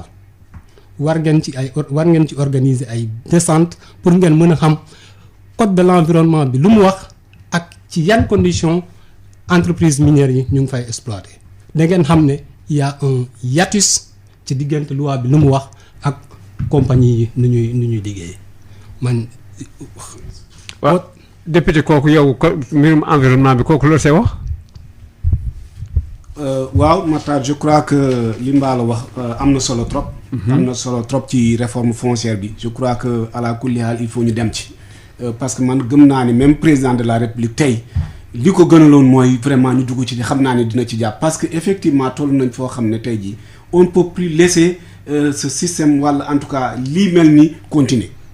à la kulli haal il faut ñu taxawal ko donc loolu vraiment ñun en tout cas les députés dinañ ci bàyyi xel bu baax a baax mais au premier chef le président de la République nga xam ne moom moo war a enclencher procédure boobu parce que nekk na problème boo xam ne léegi dafa lëmb réew mi yëpp nekk tout rek Dakar wax nga ko léegi même au niveau des villages les plus reculés problème foncier bi mi ngi posé donc. ci moo kañ koo gënoon njëkkoon commencé. voilà mbaan moom raafal naan ko côté yi am ndox ak dex moom nañ bañ dégg moom. voilà effectivement. donc pour li mu wax ci REPES c'est un réseau boo xam ne qui est très présent sur l'environnement fépp foo xam ne dégg nañ fa coow généralement on se déplace def visite de site bu ñëwee aussi ñu def plaidoyer bi au niveau de l'Assemblée donc li nga wax. et après au niveau de l'Assemblée réaction. waaw généralement quand on fait des plaidoyers bon day finir ci bureau président bureau bi def kii ñu sait par exemple comment régler ce problème là. donc je crois que loolu REPES rek mooy réseau boo xam ne mi ngi am ci ay résultats yu bëre ci environnement boo jëlee. par exemple mais monsieur Diallo est-ce que daan di dégg comme par exemple man commission yi moom dafa mel ne ñoom gaawuñu si dara loolu politique rek est-ce que daan di faral di tegal benn commission boo xam ne yónnee nañ ko ni leen bon dem leen seeti à Thiès ak si gox yu foofu avec les kii extractives là ni ñuy doxalee comme ça ngeen ñëw def ay études indi leen nu teg seet lu ñuy def. man yooyu du ma dégg yu faral demee noonu. koy wax dégg mais gis nga xam nga le problème mooy y a ce qu'on appelle les commissions techniques xam nga au niveau de l'Assemblée commission technique yi dañu liggéey bu bari mais yow doo ko xam parce que c'est pas médiatisé. ñun waaw mais foofu laay waxee nag. waaw mais loolu liggéey ba pare médiatiser wu. non justement c'est ça comme ça lii. manque de communication gars yi pari doon wax. je suis d'accord liggéey ba pare joxewoo ko mais kooku kuy xam. moo tax xam nga moo tax nit ñi duñ defee erreur lu bëgg jël yat jox dañ leen di dóor wala lu yëg seen yëf ni leen yéen liggéeyu leen agrobis bi am. je suis d'accord avec vous moo tax ñun bi ñu ñëwee dañ ne même les commissions techniques là réunion yi fa am dañ ko war a presse bi dafa war a ñëw xool liggéey bi fay am li nga wax ni par exemple les commissions là vendredi bi passé rek on était à Kaolack ci village environnement yi pour xool jiw mi dem ci COPEO muy usine boobu di defar huile ak kii yooyu dem nañ ba foofu fa la ñu yendu fa la ñu nekk ba 18 vous étiez avec les corps gras. ah vous étiez avec les corps gras. voilà c'est ça on était là-bas vendredi donc pour vous dire que tooguñu ñu ngi ci terrain bi guddi ak bëccëg di ñëw nag di indi liggéey bi au niveau de l'assemblée. et après l'assemblée nag toog si kaw liggéey bi moom tam. non toogu ci mais moom ko du lay teg wala lu muy teg moom. kaw kan la. assemblée man liggéey bi la accès xanaa ñoom tam dañuy teg le coude. non teguñu kudd. pourtant Matar liggéey bi mi ngi avancé. au niveau de mais l'Assemblée. liggéey itam dañ si bëgg résultat bu honorable du fekkee def nga liggéey war nga toog un temps daal ni liggéey bi ñu defoon lii la jur comme ça nga informer nit ñi parce que l'information là quand ça passe pas dafay mel ne kenn deful dara. mais justement xam nga ñun par exemple boo xoolee le rôle du député c'est de légiférer c'est de contrôler l'action gouvernementale mais c'est surtout d'évaluer les pouvoirs publics. donc loolu aussi ñu ngi koy def. moom moo tax nga gis par exemple chaque fois que de besoin ani ñu dem sur le site ñëwaat rendre compte ne lii ak lii kat am na et ça yu ministre ñëwee on ne manquera pas de lui poser les questions yoo xam ne moom la ñu gis sur le terrain et je crois que ça c'est extrêmement important par exemple ñun boo jëlee ñun notre cas ñun les députés de la diaspora ñun dañoo gëm ne fokk ñu changer ni ñu doxale man ci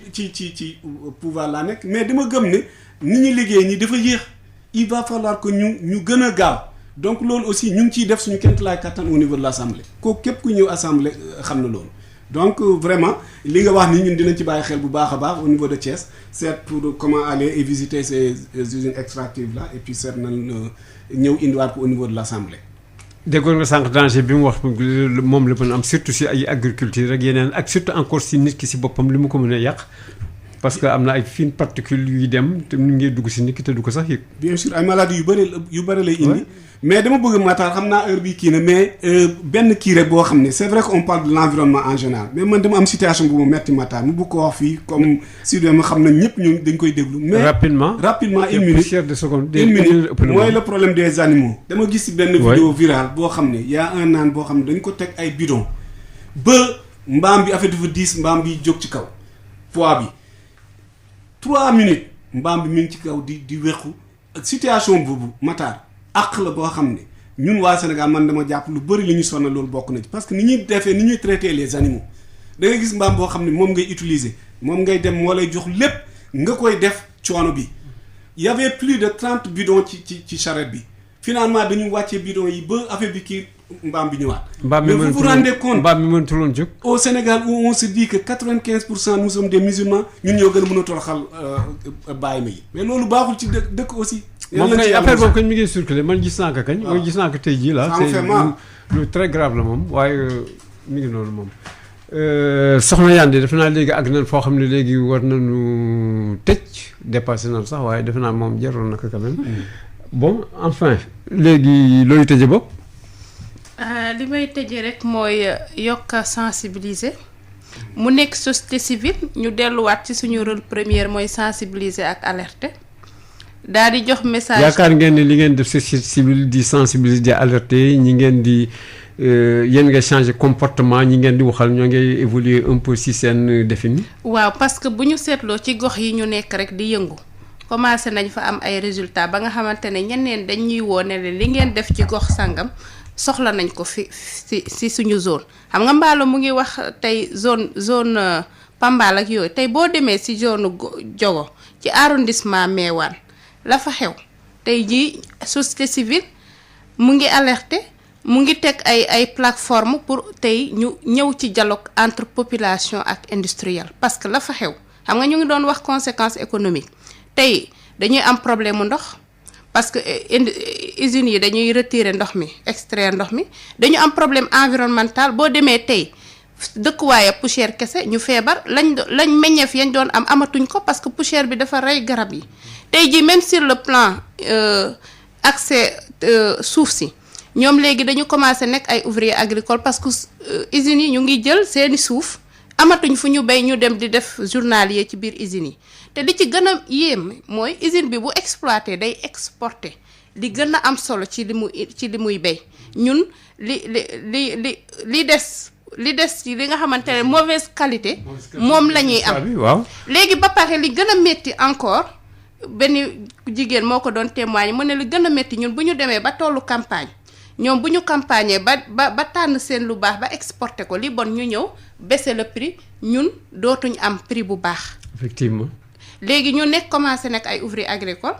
mënatuñ jot ci suñu suuf pollution di ñu rey amatul ndox loolu ay jafe-jafe la ba pare usines yi dañuy exploiter code de l'environnement ak code minier dafa ne boo exploiter ba pare da ngay delloowaat suuf sa na meloon dañu gas àll bi yëpp te duñ ko delloo loolu defe naa société civile mu ngi ciy def ay jéego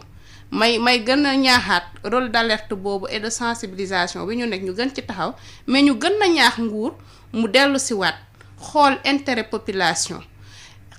fan la nekk ñu gën a jël suñu action yi teg ko ci. defe naa loolu mais kooku yéen a ngi waxante nguur également si fànn boobu. waaw parce que ñun dañuy dem di def ay jéego pour vraiment poser le dialogue entre état ak acteurs yi defe naa ne société civile teg na benn plateforme de dialogue multi acteurs yoo xamante ne dafay yëngu ci mbirum suuf si ba nga xam ne bu ñu gisee ay jafe-jafe ñu mën a alerter toog ak ñoom waxtaan ak ñoom te ñu ngi ñaan nguur vraiment alerte yi ñuy def ak suñuy proposition ak suñuy demande mu defaat taxaw seetlu ci situation bi ñu toll ndax bu deful taxaw seetlu rek gën a xoolaat lii suñu njëriñ mais mu jël ko en compte kon duñu dem ñun bañuñu développement moo ànd ak lépp mënoo ne da nga nekk dans un dëkk boo xamante ne dañu ne mondialisation ba pare ne man duma ubbeeku bëgg nañ ubbeeku certes mais ubbeeku bi bu mu gën a bu mu si lor askan bi dootul ñàkk liggéey nekk ay ouvrier agricole mu ngi noonu te ñu jël seen suuf yëpp ñu jël seen askan bi am na déjà suuf boobu doo ko amee rek dafa war bokk si li nga xam ni moom ngay joxe kitam indi xaalisam mu ngi te ñun mënuñu nekk si dëkk boo xamante ne am nañu suuf am nañu pétrole am nañu mine ba pare di dund ci pauvreté il faut ñu xoolaat suñu mbir daal di toogaat defaat taxaw seetlu pour mën a demaat de l'avant man defe naa message boobu daal lay lancé di ci profito di remercier ñëpp ak yéen ñuy jox occasion pour ñu ñëw discuter ci. voilà Mamadou Mballo ce message également dégg nga léegi liñ fox surtout yéen ñi ngeen xam ne affaire com bi sax si ngeen gën yëngatu conséquences économiques yi gis nga ko sociétés yi ñoom dañuy mujj nekk fii lu mel ne benn exemple ngi ni Sénégal pomme de terre bu baax bi bitim réew la koy jëlee fii lu bi nga xam ne kenn bëgg ko du fi desee mu sànni ko ay prix yu ñàkk fayda ñi nekk fii nag moom bay bu bëgg dee doo def naa sax dootu mën jënd kooku moom toujours moom agriculteurs yi dénoncé ko fii du lu bees. dëgg la loolu moom lu ñu nar a bàyyi xel la parce que mënuñu jël seen production bu baax yi yëpp daal di koy yóbbu ci bitim réew ñu jël seeni production yu yàqu yi daal di koy déverser ci marché bi di yàkkal commerçants yi di yàkkal producteurs yi seeni activités yi xam naa loolu ci régulation bi moo ko mën a gérer ñun ñu ngi siy wax ñu ngi si wax ñu ngi si attirer attention bi daal di def ay plaidoyer à l'endroit des acteurs pour que ñu mën a d'abord yegg affaire bi ñu mën ko sooraale ñu mën ko tamit xeex parce que jàpp nañ ne nguur su bëggee développement dafa nar a wóolu ressource endogène dafa nar a wóolu population tey boo jëlee enveloppe. ba pare jàppale leen. waaw ba pare jàppale. réew yëpp moom ñuy def. waaw boo jëlee enveloppe d'exportation du Sénégal tey ñu ngi ci 427 milliards par année loolu la ñuy importer en termes de denrées alimentaires ci yu bëri nag maanaam ci denrées yoo xamante ne mën nañ ko bay fii ci réew mi. lu mel ne ceeb ni ki mel ni ceeb. ni ki mel ni ay céréales. ay blé ni ki mel ni ay lait. ay meew yooyu suñu wóolee suñu industrie locale bi suñuy wóolee suñuy baykat yi suñuy wóolee suñuy sàmmkat yi mën nañ nekk autosuffisant ci produits yooyu. mais ñàkk am politique boo xamante ne dafa lalu ci souveraineté alimentaire bi moo indi loolu yëpp te loolu vraiment ñu ngi demander gouvernement bi ñu mën si xoolaat mu mën si taxaw pour ñu mën a delluwaat ci principe de la souveraineté alimentaire bi. voilà honorable yow mi nga xam ni Amérique yàggoon nga fa trop xam naa jàngalu ma la dara ndax ñëpp d'accord nañ si àddina bi que États-Unis ñoom ñooy ñi nga xam ne en matière d'investissement subvention agricole toujours ba tey ñoom ñoo jël paie ñoom bañ nañ ko ba daanu jàppale seen baykat ba baykat yi jaay à perte mais du nekk perte si ñoom parce que jàppale bi ñu leen jàppale côté boobu moom nëbbuñu ko te dañ koy def transgressé nag ay règles commerciales yëpp taxaw ñoom ni ñuy jàppale kooku kenn kiiwu si léegi fi nu nekk nii est-ce que yaakaar nga ne sax lu ñuy wax suuf si nanu sensibiliser à gauche à droite tey jii ak li ñu ko waxee sànq ak yi nga xam ne sax tey jii feeñ na Sénégal muy espoir bu rëy war si nañ sax taxaw di wax tey jii suuf dañ koy yëkkati di ko jaay. waaw comme ni nga ko waxee Matar ma lay remercier di remercier gars yi dëgg la suuf waruñu ko jaay wax nañ ko loi bi da ko interdire mais man li may ñaax Sénégalais yi Matar mooy que ni ñu dellu ci mbéy mi parce que man li ma gis par exemple fële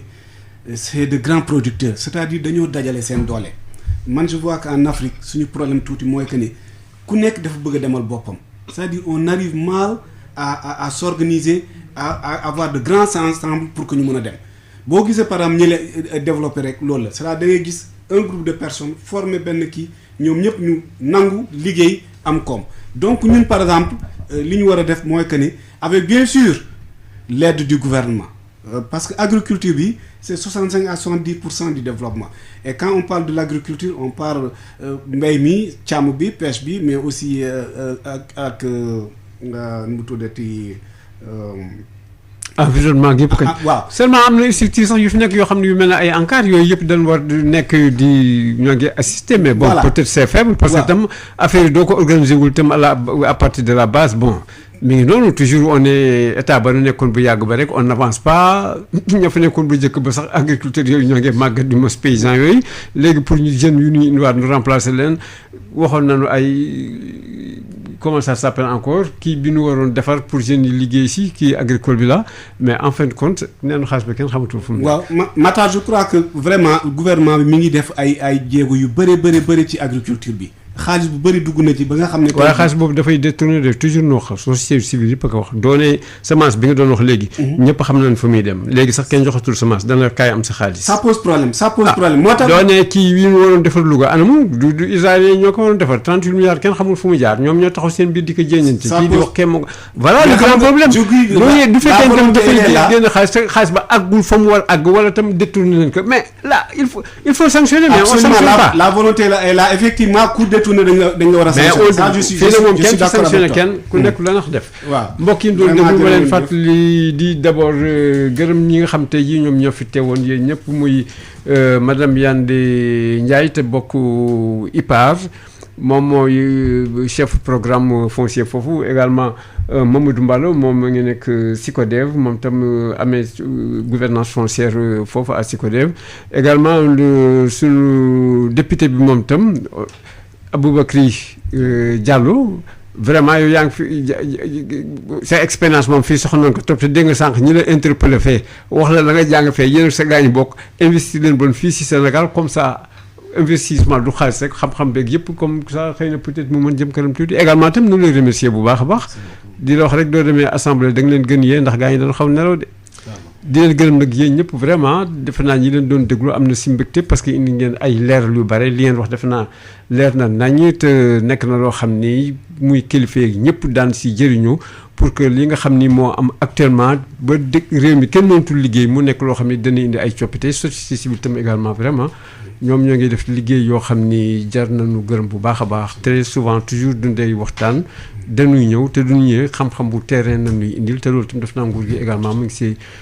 profité bu baax a baax waaye nguur gi tam moom na baral ay kiiwam bu baax a baax ndax moom temps yi moom xaw ma corona bi moo leen jàpp xaw ma mais dañ mel ne ñoo xam ne ñoo ngeen nelaw rek xëy na yande dañ leen yebook Assane Thioune moo nekkoon si cabine technique Makhtar Sall doon présenté seen émission waar wi di leen jox daje incha allah beneen àllarba ñi nga xam ne tam intervenir ñoom si émission bi ak ñi doon déglu ñoo ngi leen di gërëm merci ba beneen.